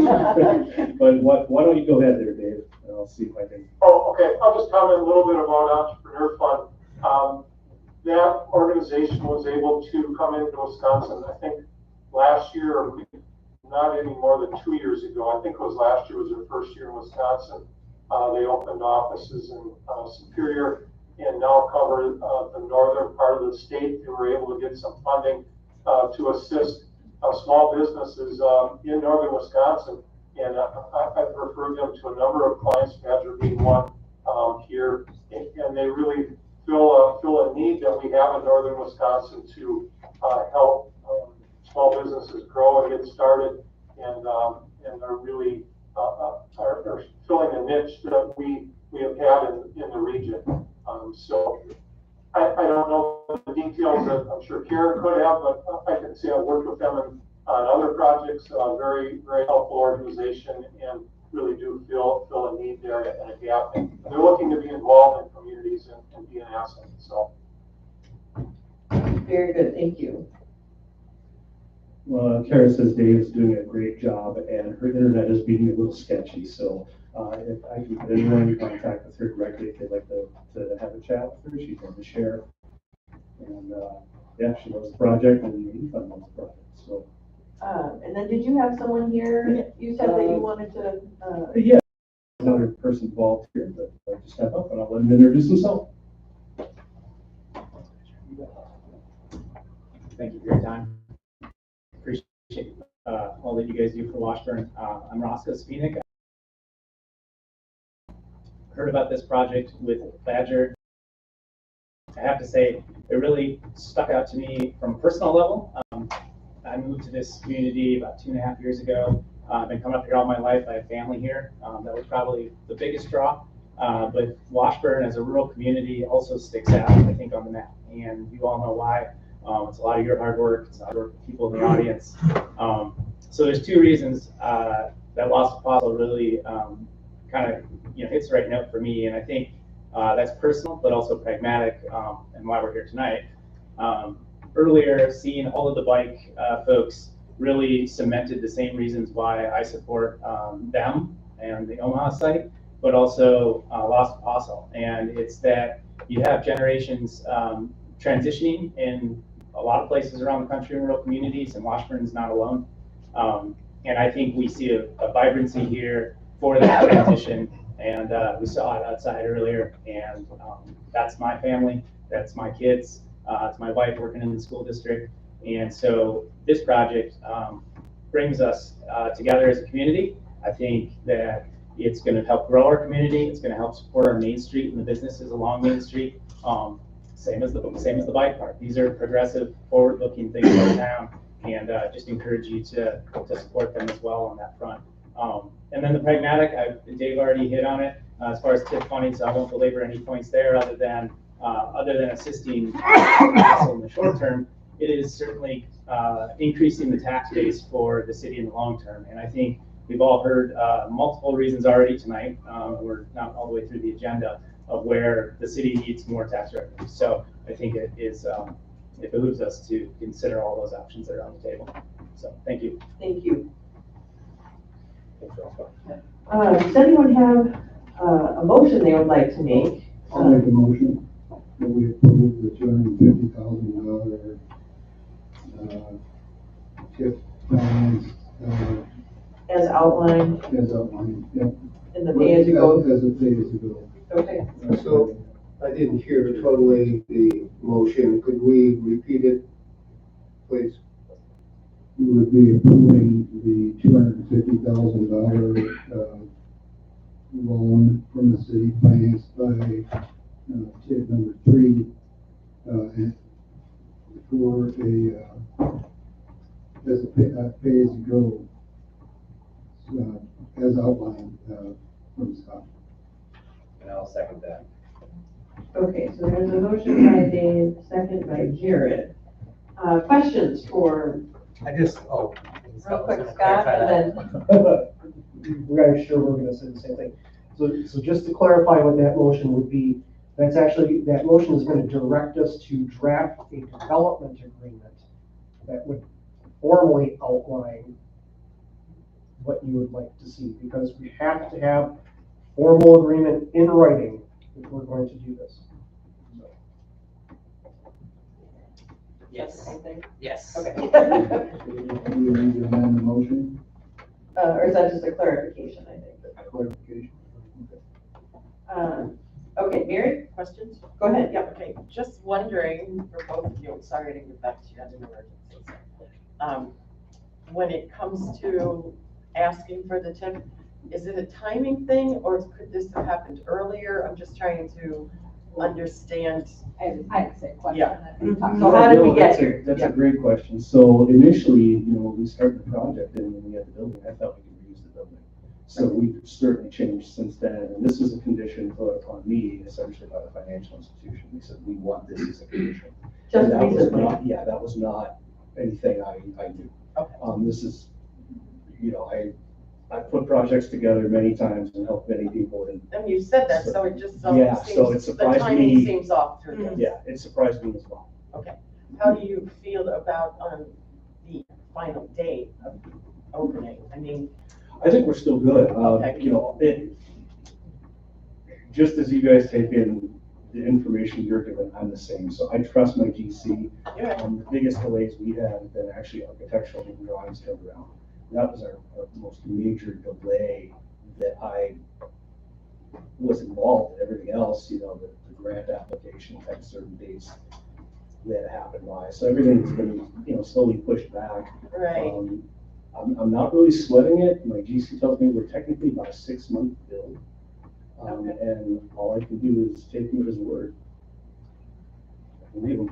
So if this were to be approved and we come up with a development agreement, how would things move along fairly quickly at that point then? So, and that's why I was hoping Matt would speak directly to that, what's gotta happen on his end, because it's more in his hands after this than my hands. So he goes back and says, okay, conditions are met. And we would get a green light before I would actually, sign, close on a loan, just like anything. They'd say, okay, you're good to go, green light, and then I'm free to sign contracts and move. With the weather being what it is, I'm like, let's go. So I'm just kind of chopping it today. Okay. Yeah. How soon are you gonna have that state permit? Because that is a commercial building. Yeah, my architect tells me they've seen turnarounds in 4 days to 3 weeks. And it went in Monday. Because I know that, excuse me, your neighbor there is not too happy with getting water in his basement. That's happened on more than one occasion. So, when I first heard they did get water in the basement, what we did was pile it very along the side of the building and ran a trough away from it. And I was unaware that they got anything in their basement until sometime in January. So I wasn't aware of the second occurrence. We're looking to roll into a construction site, so I didn't plan on even being under a demolition permit that long. So I didn't expect it to even be an issue. So as soon as we can start, we start. It's frozen. And my understanding is that that's nothing different than they've had in the past when it's been that That's sort also of true. temperature. Everything in the basement is on pallets. They've had water penetration before. The water isn't coming in through new holes. It's going in through the same holes. It's just there's more exposure. So, I mean, I'm working as fast as I can. So, the last time I saw you, the mats were there and they've been put down and about. I thought that was to give you that head start to. Yeah, what it does is it frost protects it, so nothing is frozen and it protects their foundation from frost. Right.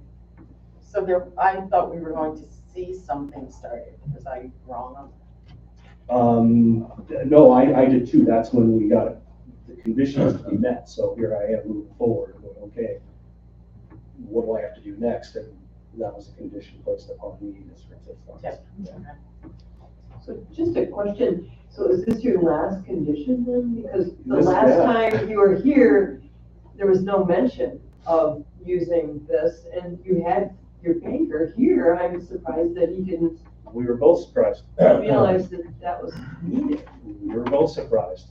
So- So that's, yeah, so basically, And they're not asking for the 250 up front then? The No. pay-as-you-go is okay with the bank? So a pay-as-you-go, I believe, is pretty much the standard these days. I know David Wiersma and I talked, and it's what's just almost universal these days.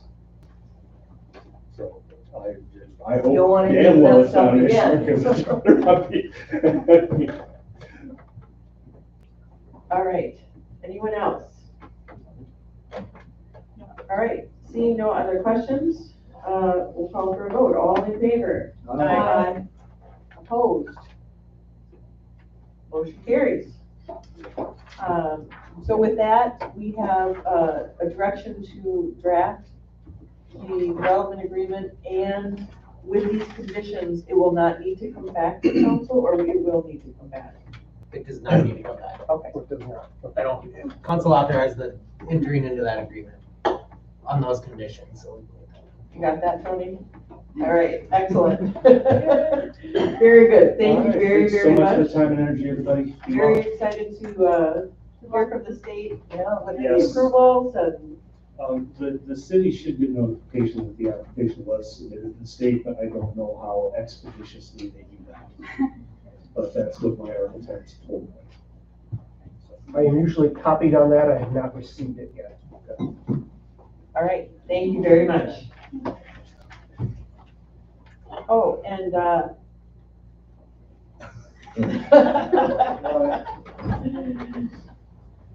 we got a little trade wanted done.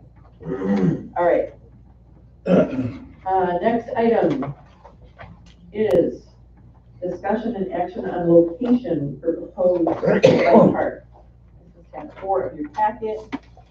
We've gotten lots of input on this, and I was glad to hear locations mentioned tonight in the public comment. It seems overwhelmingly leaning towards the Omaha property. Does anyone care to make a motion? I'll make a motion. All right, so Either way. you both were saying it at the same time, so I'll say motion by Mary, second by Dave for the Omaha property. Are there any questions, comments, or discussion on that? First Tracy, then Tom.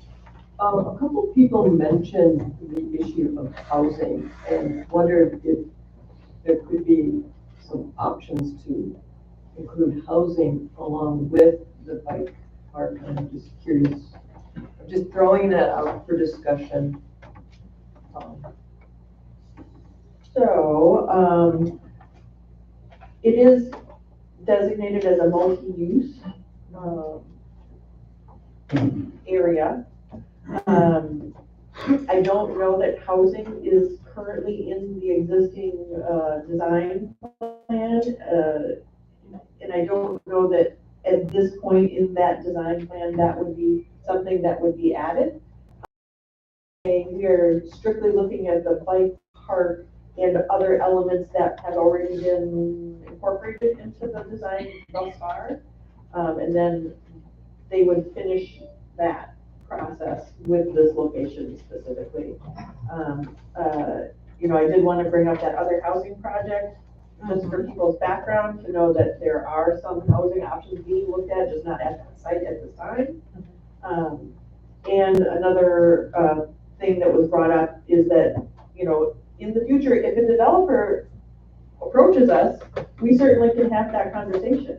We just haven't had a project that has gotten to that point of happening at that place. So meanwhile, I would say, I guess my question was more about, you know, I'm in favor of Omaha site for a bike park. And is there enough room for potentially to offer housing in the future?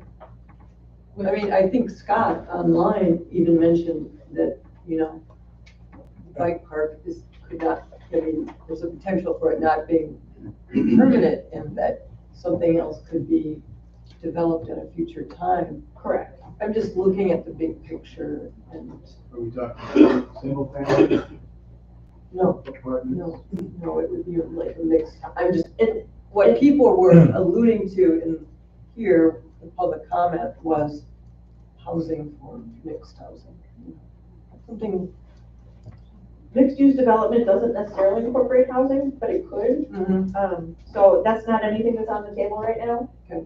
So we're just looking at the design that we have looked at thus far, and finishing that one. Tom?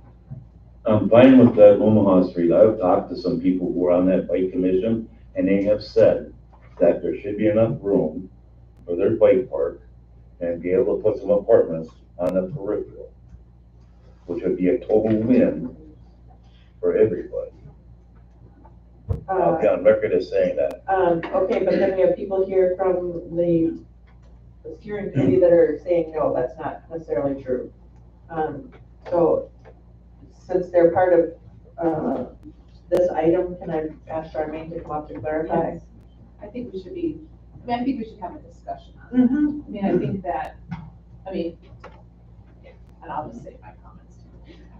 Do you have a question that you want answered? No, I'd like to hear it from you. Okay. Yeah, housing hasn't been a conversation with INVA, and nor do I think it would be within their scope to provide recommendations on housing. This is pretty, you know, when we brought INVA in and they started the process and they looked at the 4 different locations that the city said, here would be 4 places that could work. The amount of space needed for a skills park for mountain bike related activities. Like Omaha is on the, Holmen is on the smaller side of that, and Omaha is just about enough. But it's not a conversation we've had. I haven't had that conversation with you, Mr. Neves, about. No, I've talked to some people who are on that commission that said that they could do that. I don't know what commission you're talking The- about. The steering committee, the bike park steering committee? The bike park, That's right, me. because I was That's talking these to, folks. So some opinions of people maybe Right. that didn't have the full knowledge of. Yeah. So Yeah, we definitely heard like mixed use from a perspective of having other things that people could do. That came up in public like comment. community space. Yep, kind of. community space, and we feel like we reflected that, that's reflected pretty accurately in the site, the draft site concept for Omaha Street. Okay, very good, thank you. Any other questions? John? Two things. One, is this slated to be a city park type event, or are they buying that property outright? That Because I property know would it's for remain sale. city property. So city property, and so that would be a city park? Eventually, yeah, That's a if- city if- park. if we get to that point, then yes, it would be a city park to be managed by whom, we do not know, whether that's all city, all nonprofit that we have an agreement with, like we have an agreement now with the school to maintain the ball fields. You know, there are options when we get to that point. And so the second part of that question is that it appears on almost everything with city property that there's a timeline. And like, if you start something, then you have to be completed by 3 years, 5 years, or whatever it is. Is there a timeline on this? Yes, so this is the design phase that's scheduled to be completed in July, I believe, or later this year. Yeah, the sooner the better. IMBA's hoping we can wrap this part of the design phase up, because that's what's gonna complete their scope of work.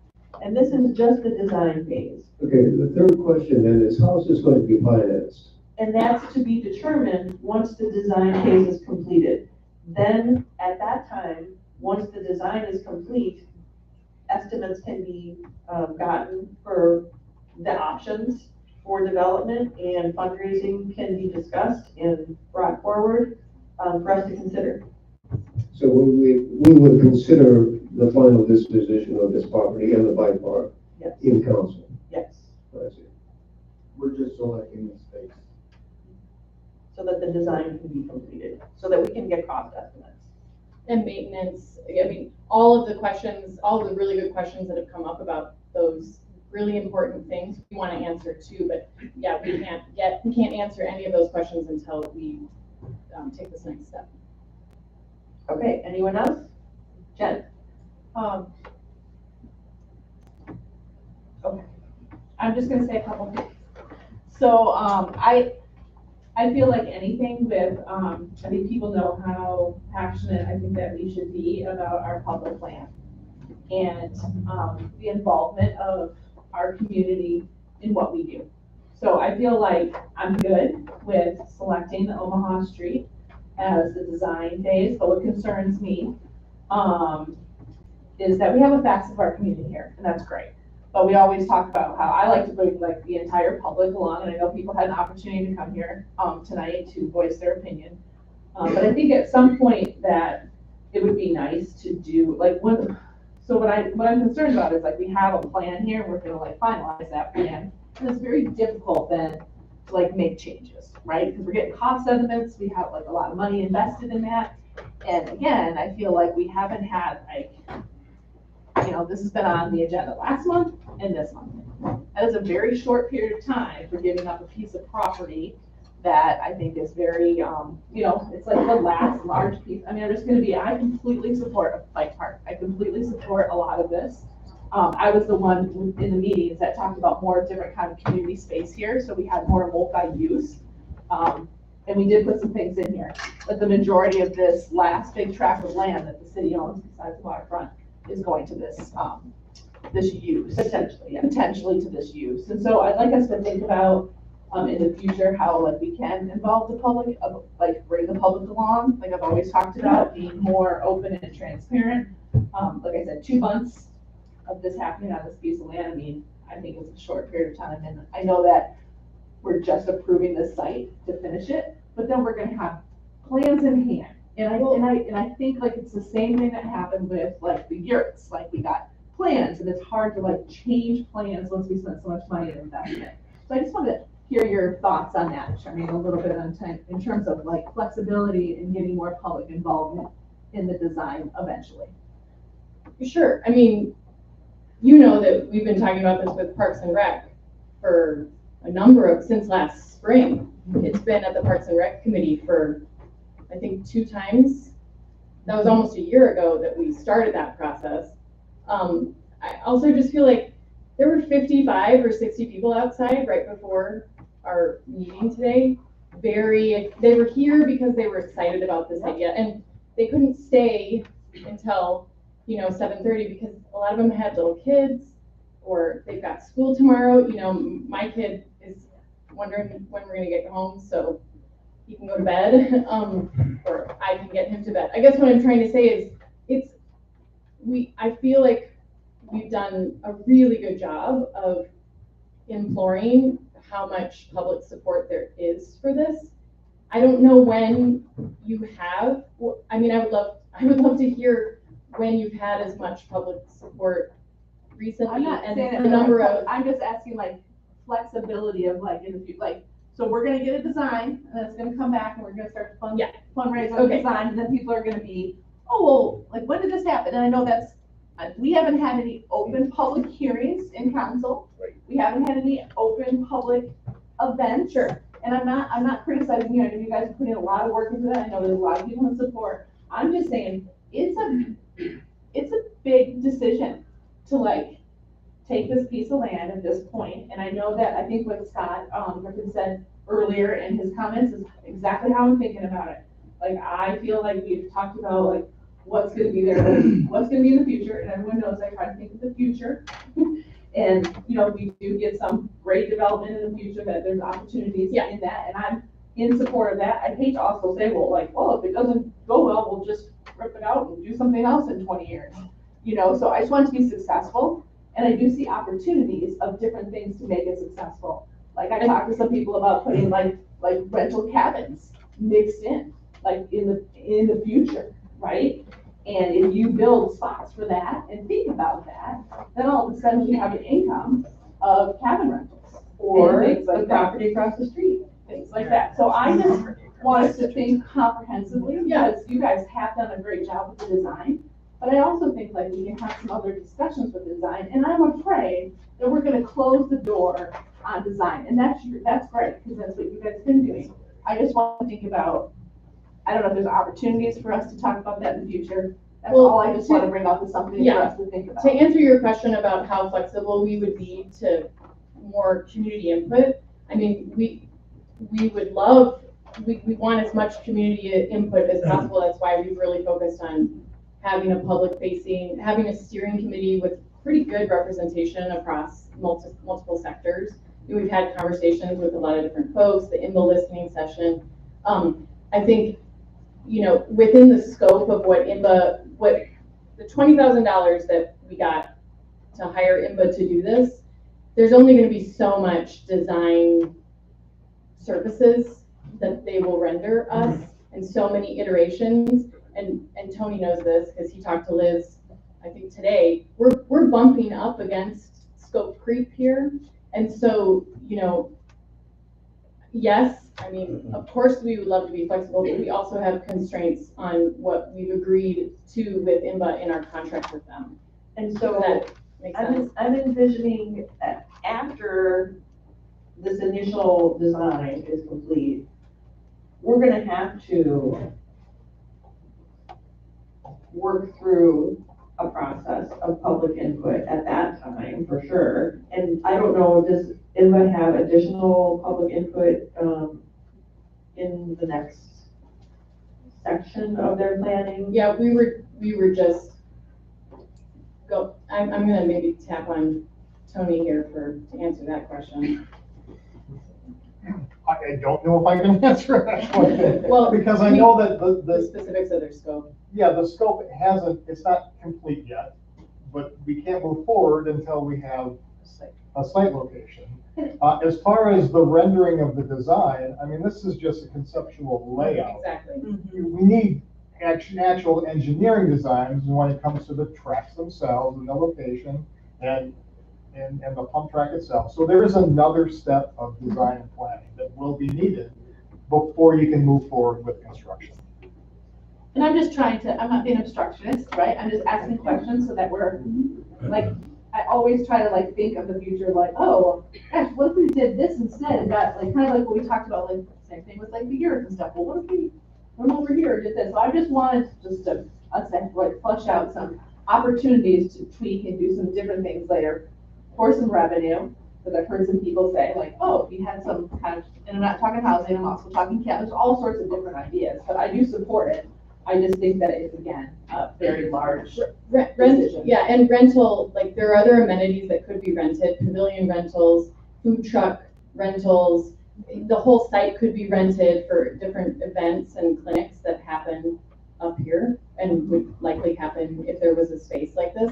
So there might be other ways to generate revenue from the site, depending on the amenities that are there, of course. But there could be other ways to generate revenue that don't involve cabins or housing, you know what I mean? Correct. Okay, thanks, that's all. Sure, Jared, did you still have a question? I just was gonna respond to Jen. It is a big decision, I feel like, to give up this big piece of property. I think we all feel that, everybody in the community, this has been invested. I mean, last time those developers wanted to come here and even think about developing it, how many people do we have here that's in the way? This, like Charmaine has said, we've been talking about this since last spring, so whispers have gone around the whole community. I think everybody knows, and if anybody was really opposed to this plan, they would take the time to come here and let us know, or email us. So I think I feel good about, and like Scott Griffith said too, is, you know, we can take this parcel of land back if we need to for some crazy thing that falls in our lap in the future, maybe. But that's the future, and holding our, you know, hopes and dreams in one hand while waiting for something. I think that we have a lot of energy, and we saw how much energy was here today. I've gotten emails like crazy. I know, you know, a lot of enthusiasm. So I just think it is very scary for sure. But I'm bored with it. John. Well, one of the questions that runs through my mind here is that we can't tax city parks. I understand that. That's not what we can do. We can tax housing, new construction. So what is the disposition then if we have another new large city park as a central park? What do we do with Woodville? And what do we do with Legion Park? Do we surplus them and use them to build housing in? That is not something we are looking at this time. So we're just focusing on the item before us tonight, which is choosing the location. Does anyone have any specific questions about that? I just want to comment to say that I totally support the concept of the bike park. I think that it is so exciting that it gives an opportunity for the young people in Washburn to affect the well-being of Washburn. Not only, you know, health and well-being of families, but also a stream of revenue that can come in with tourism dollars as well as restaurants and whatever trickle down effect happens because of the bike park. It can be a destination place and it can feed into a lot of other connectors. So it is really exciting. And it is, you know, I guess that's why I brought up the housing piece, because if there is this historical piece and just, hey, is there an opportunity to include some other things on this piece of property? But I think going forward, there's so much energy. And that's the part that I'm really impressed with, is the energy of your steering committee and the support of the people who would be using the bike park. So, And I forward. I'm just gonna add on to that, it does happen to fit right in with our brand, that we went through that branding process and, you know, we're all about, outdoor rec and arts, and this is an opportunity for those things to kind of come together in this really cool space, so that's kind of exciting. I just have one last question. How hard would it be to do a scientific survey, see what the residents want, besides the bike park? So, I think that's a good question, but that's not something we're doing right now. Right now, we just need to finish the design, and then there's gonna have to be more public input at a future time when we have something to show for an idea of what we're even talking about. I mean, this is the conceptual design process. We don't need I'm fine with the entire the Omaha population. Street, but I mean, going weighing in on that part of it. forward, because we did make some mistakes in the not too distant past. Well, I don't know that I agree with that statement, because a plan has gone through a full planning process that was approved in 2015 before, so I don't agree with you on that. Okay. But you can think that we made mistakes, I don't think we did, and that's a whole nother. I just don't want the fire shots again, that's all. Sure. Question, Mary? So if anybody held out and knows me well enough, knows that I was holding out with greatest picture in my mind of a developer coming into town and just adoring that Omaha property. And if any one of us, and many do, travel around to other communities, whether within the state or in the United States, we've seen communities where that kind of property has been scarfed up in a blink. And that it doesn't happen here, I will still never understand that. But having hoped for that since the early 80s or earlier than that, when it was a gas tank down there and the railroad and all the things that have now been cleaned up about it, we did have a developer come through. Did I think it was the right person? No, and I fought hard against that. Do I think this is a beautiful, beautiful idea? I absolutely do, and not that I'm shocking myself by it, but I have resigned myself to the fact that no major developer is knocking at our door. So this is gorgeous. There are other properties within the city that we own that we could have an agenda item on and maybe make this area a little more recreational. If not, this 1 block away is the ballparks. So there are recreational things that happen in town. Those are properties that could offset in terms of selling and development.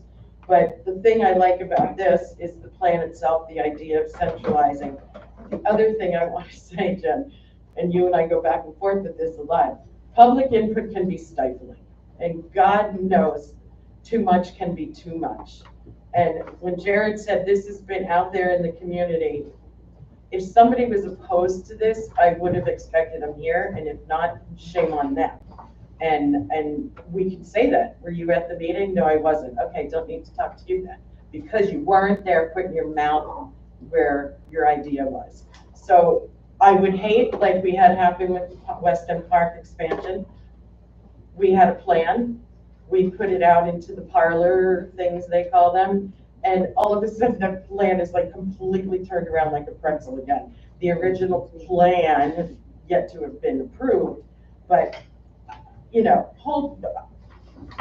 love public involvement to a certain degree, but this is a beautiful plan, and sometimes too much public opinion passes too much time and screws up what the original idea was meant to be, which is a great central location for a beautiful park.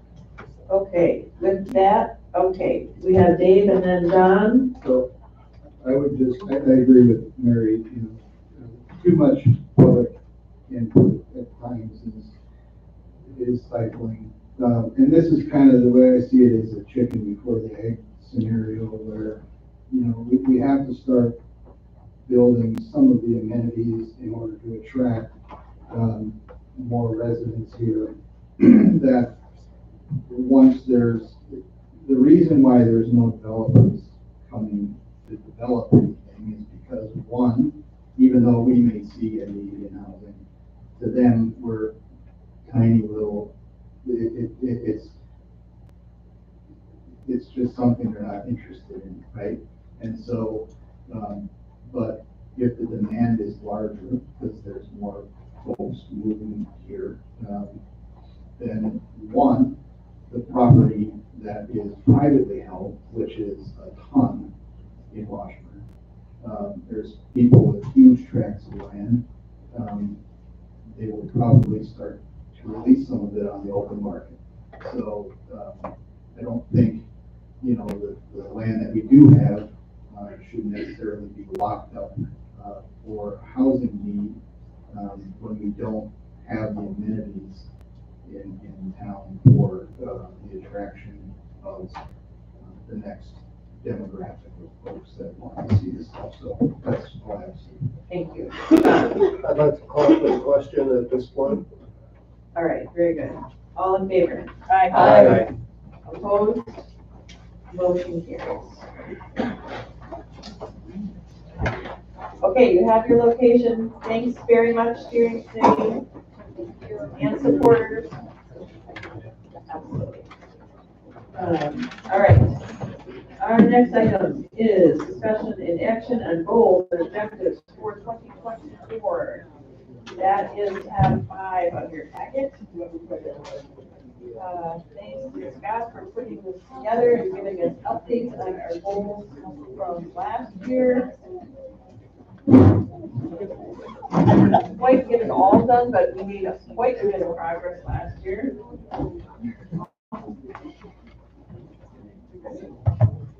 And we have a fewer amount of goals for this year. One of them is huge. And once that phase 1 reconstruction is done, that's going to be a tremendous big old check mark that is going to be really amazing to have done and completed. And then, of course, the planning for phase 2 will continue. The bigger borrowing and project implementation of those projects that council approved voting on for the borrowing. And of course, the ongoing sidewalk issue that needs to be addressed, and we'll get public input on for that process as well. Because we need to decide where we want sidewalks in the community and make a plan for either fixing the ones that we have and or changing where we have sidewalks altogether. Let's see, and then again, I appreciate the list of day-to-day tasks so that we can all have a reminder of the things that are happening here all the time. Staff are running at full throttle, and we do have some really major projects that are coming up. So does anyone have any motion they would like to make on the stated goals and objectives? I'll make a motion to accept.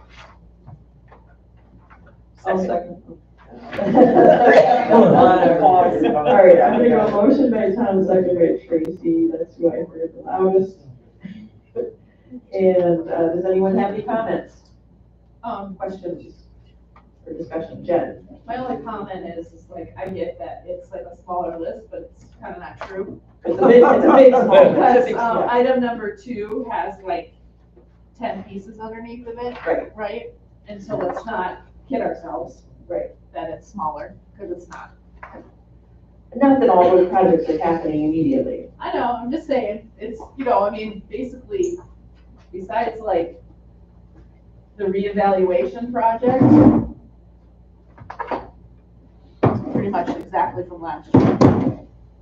Like, because everything is buried in, you know, the West End Park expansion, the Broke Down Palace and all the coordination with that, it's all buried into number 2. Or it's just already in process and happening and it's not a goal I just anymore. wanted to point out the fact that I just don't think it's that much smaller. You can disagree with me if you want, but I feel like, Do you want it to be smaller? No, I don't know what else to do. I'm just saying, like, it's not, you know, I mean, It's not as simple as it looks. It's not as simple as it looks, so like, you know, is there anything that we could cut? The only thing we could cut is sidewalks, but I think that that's a priority. I'm just saying, like, that's all. The line in there that I read that I X'd out was, this year I'm keeping the list purposely small so we can focus on the main project. It's just, that line is ridiculous. So anyway, fine, you can have it in there, I'm sticking my piece here. That's all right. Tracy? I just have a question on sidewalks, just for Scott, just maybe just a basic outline of how you're gonna proceed with that this year.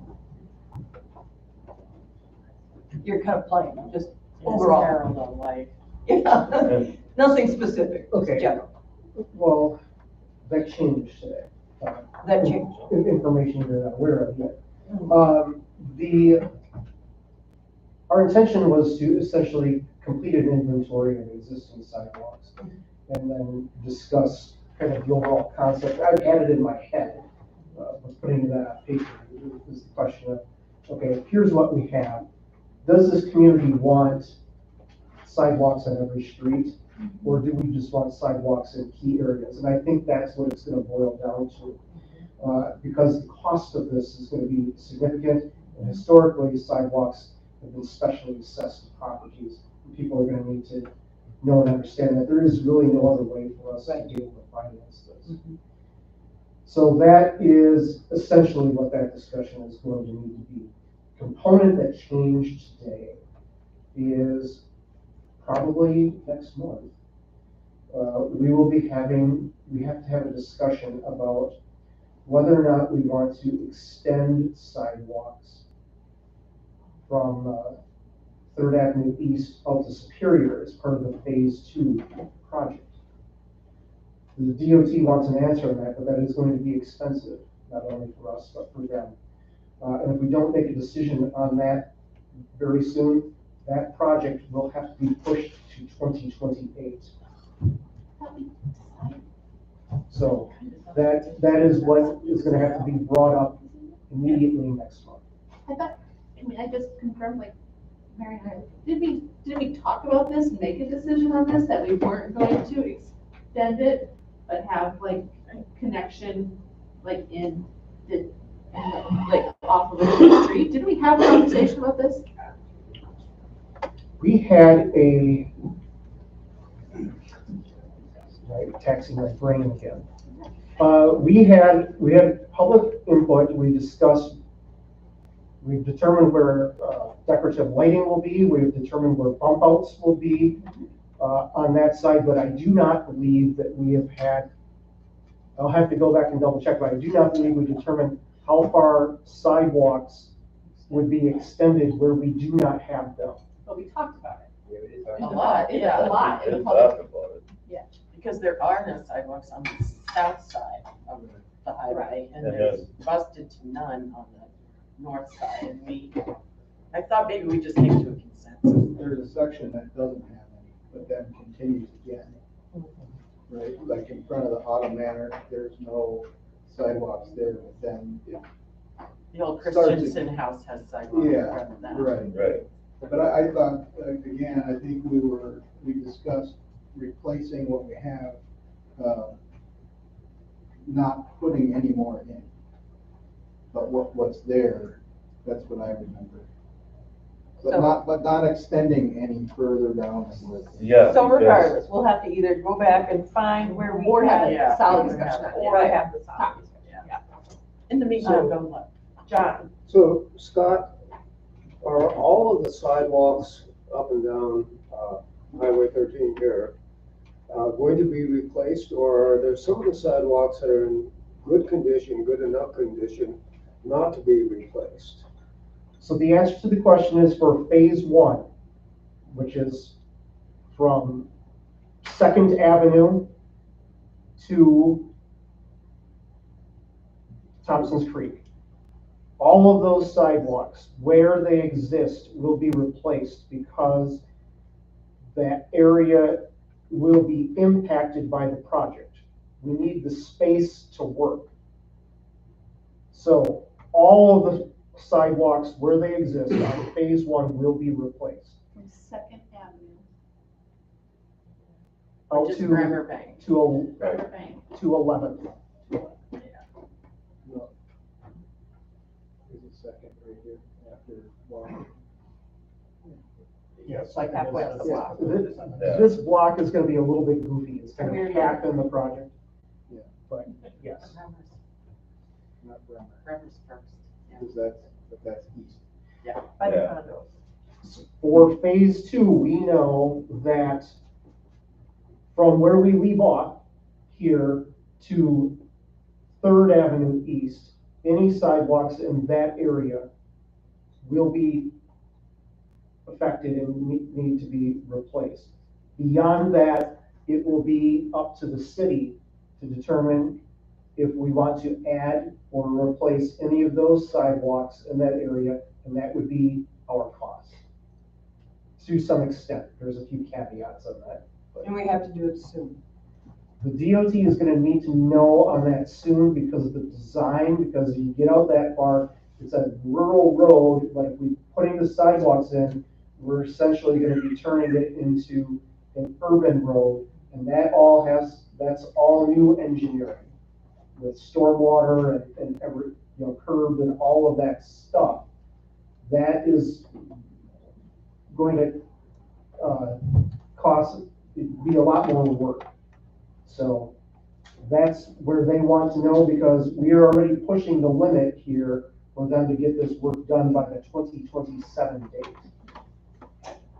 So I'm just gonna say for folks to go down there and take a quick drive-by, like you said, you'll see there's no sidewalk from Third to Superior. There is, On the south side. yes. On the south The north side. side's different. I'd also speak to the idea of people are walking from the campground, they don't walk the highway. They take the nice Memorial Drive and up Fourth or Third by the ballpark and come up Third or go down the alleyway, between Third and Second. So I would tell you not to think people, and long-term cost of repair for sidewalks that might go in there. Am I trying to sway you? Yes, I am. Yeah, then I'm gonna say the opposite, is that if that county grant gets passed, and, then sidewalks, and there's a development there, sidewalks is gonna be an important piece. Well, we talked about that being not necessarily along the highway, right? Like, it doesn't have to go all along the highway there, right? Because that's your point. So we're getting a little into the Okay, weeds yeah. here, But yeah, let's- I know, but it's, let's Obviously, know that we're sidewalks gonna, are an issue. yeah. Right. And so we'll either have to look back and see if we did come to some consensus on that, or whether we will need to look at it again next month, potentially. So, anything else on the goals and objectives?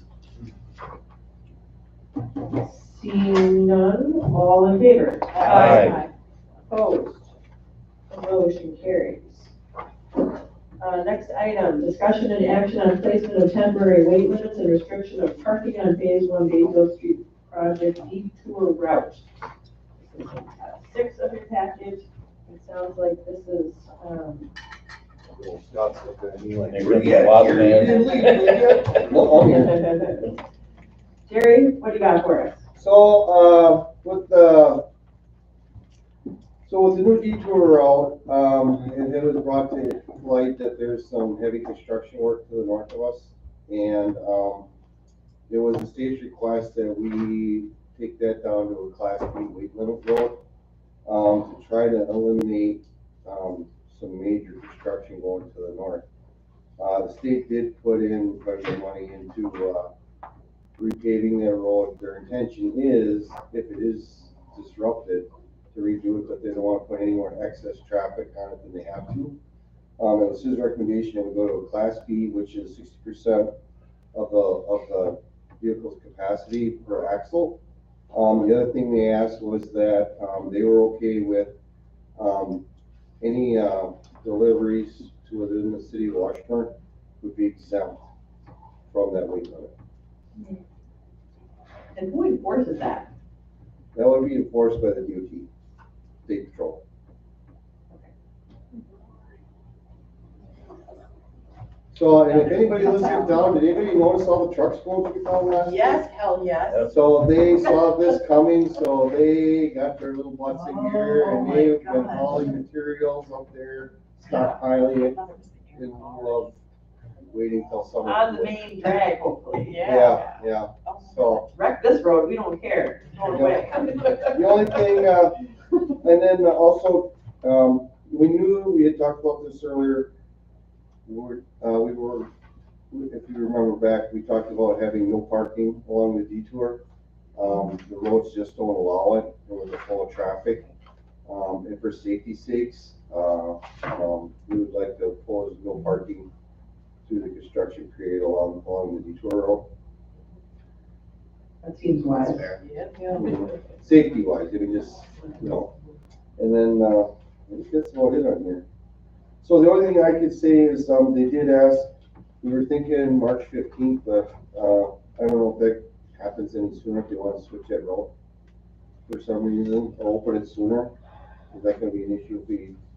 Just to let everybody know, this is additional information I haven't put out yet, because I will have more information on Wednesday, so after Wednesday, we'll be putting out more information about this project. But because of our weather, everyone's itching to get going, and it's better to do it now than have this thing pushed late into the fall. Which means, but what everybody needs to understand is when we begin work, which means legal signage is coming down because the light poles are coming down and all of that stuff very soon. The highway is closed, the detour is in effect immediately. Oh, wow. And As soon as they start taking. correct. So, you know, local traffic would be able to get in until they start taking up the pavement. But just know that the detour will go in effect possibly sometime already in March. So I call that through traffic goes to detour and local can stay on Bayfield Street? No, they'll be shutting it down because what the deal is we have to keep our signage down because Xcel Energy needs to get in here and they need to start removing poles. So that means they're gonna kill the power, get the poles pulled before the road's pulled. So, I mean, a lot of this is gonna start happening very, very fast. With the weather, you know, we get another warm snap like we had, and I think it's gonna be really tough to tell everybody they can't work. So we're gonna have signage ready to go before that happens? We have already discussed signage for businesses along the detour route, which we are coordinating with the chamber on. Additional signage, once vehicles turn off onto the side streets, that's gonna have to be worked on with the chamber and the businesses. I just don't have the ability to get involved in that mess. You know, we'll be flexible with what is put up temporarily, as long as we keep things uniform and not, it doesn't. Yeah, become rest chaotic. assured, everything will be on that bypass prior to being switched over. We'll have to have all the signage up, we'll have to have all the pinstriping done, we have to have it all done, because once it's switched, you're not gonna be able to work on that road. And that's part of that bypass, and that all has to be completed. My other question is, if I recall correctly, there are going to be places where you can cross the highway even during the construction, correct? Yes. Okay. The pavement will be taken up at once. When that happens, that will likely still be in April, we'll find out more. But they will take up the entire pavement from where they begin here, Second or so, all the way to 8th. And so that pavement, including the sidewalks, will all be taken up at once. And then so it's gonna be extremely disruptive. I'm just, as we're talking about Second again, how does the work impact the work that'll be happening for the Lost Apostle? I mean, it seems like there'll be a lot of congestion there. Actually, that's not, so what we've done is, so the construction project actually starts west of that intersection. Okay, the detour is the next block down. Yeah. That road will remain open for local traffic to move around, but the detour is actually down farther. That way we can move the traffic through those areas.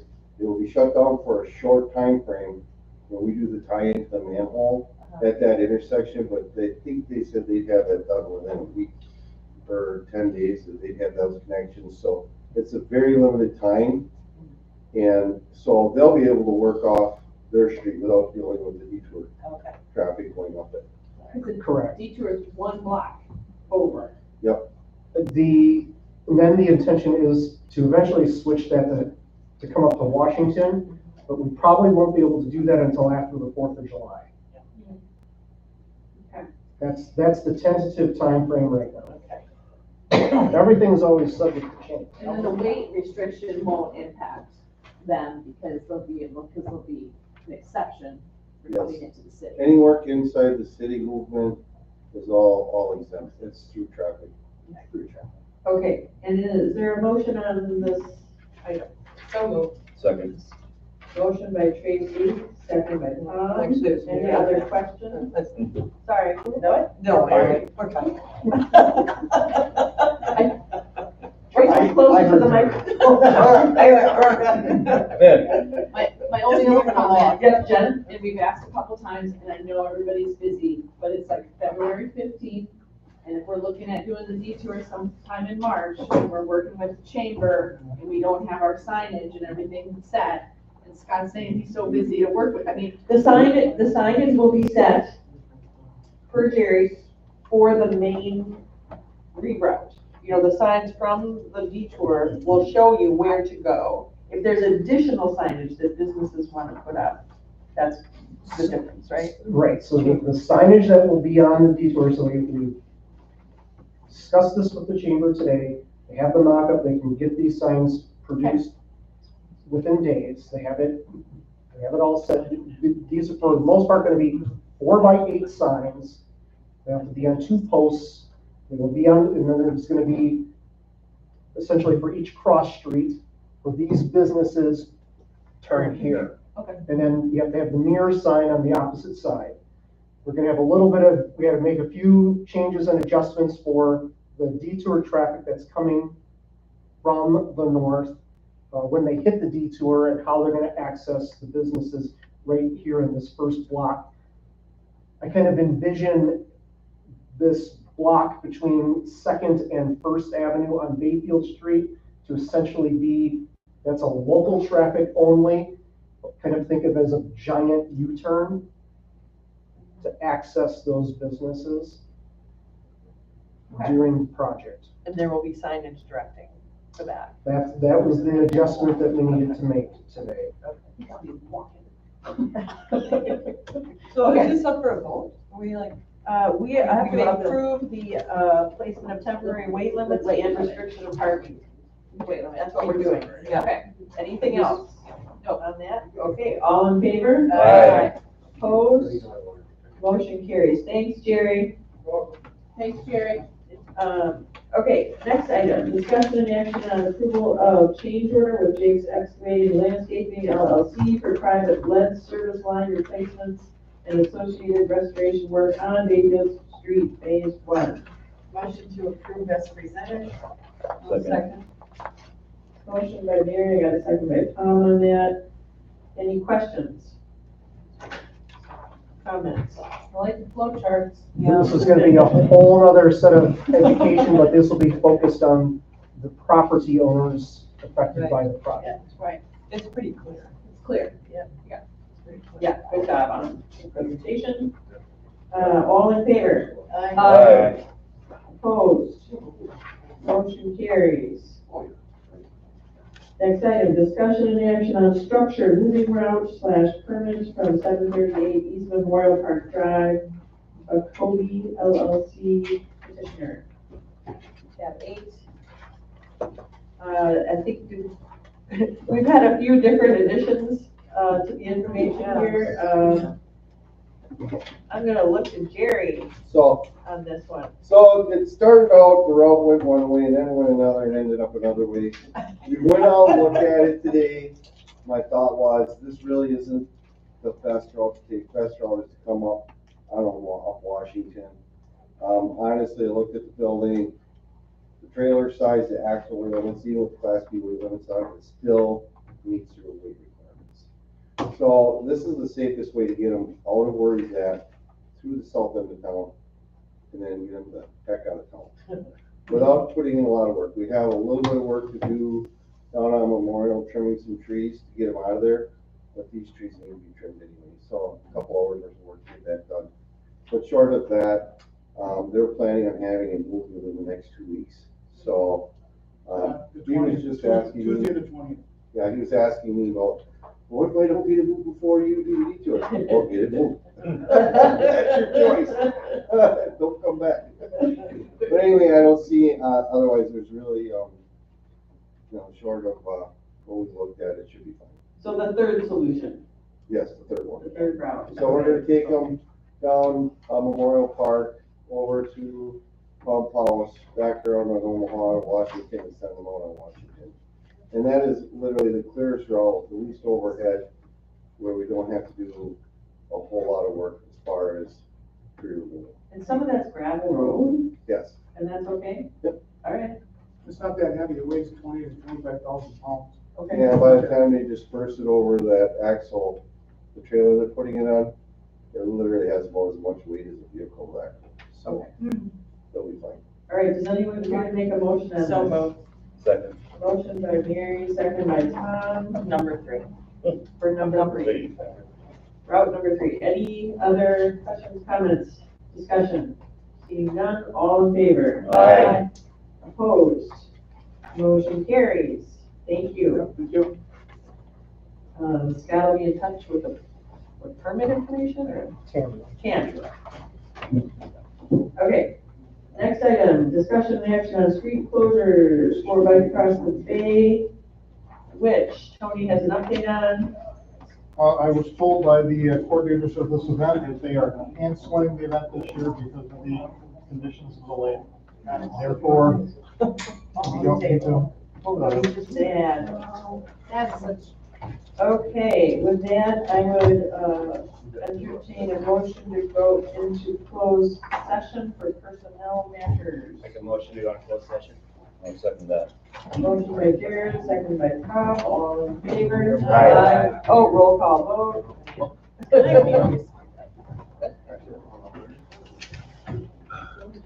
Roll call vote, closed session, Mayor McGrath, Yes. Tracy Snyder, Yes. Jen Mazias, Yes. Tom Nymus, Yes. Dave Anderson, John Hopkins, Jared Trimble. Yes. We are in closed session at 8:14. All right, and we will, start that as soon as I get back. Recording stopped. From a bio break. Well, and, Yeah.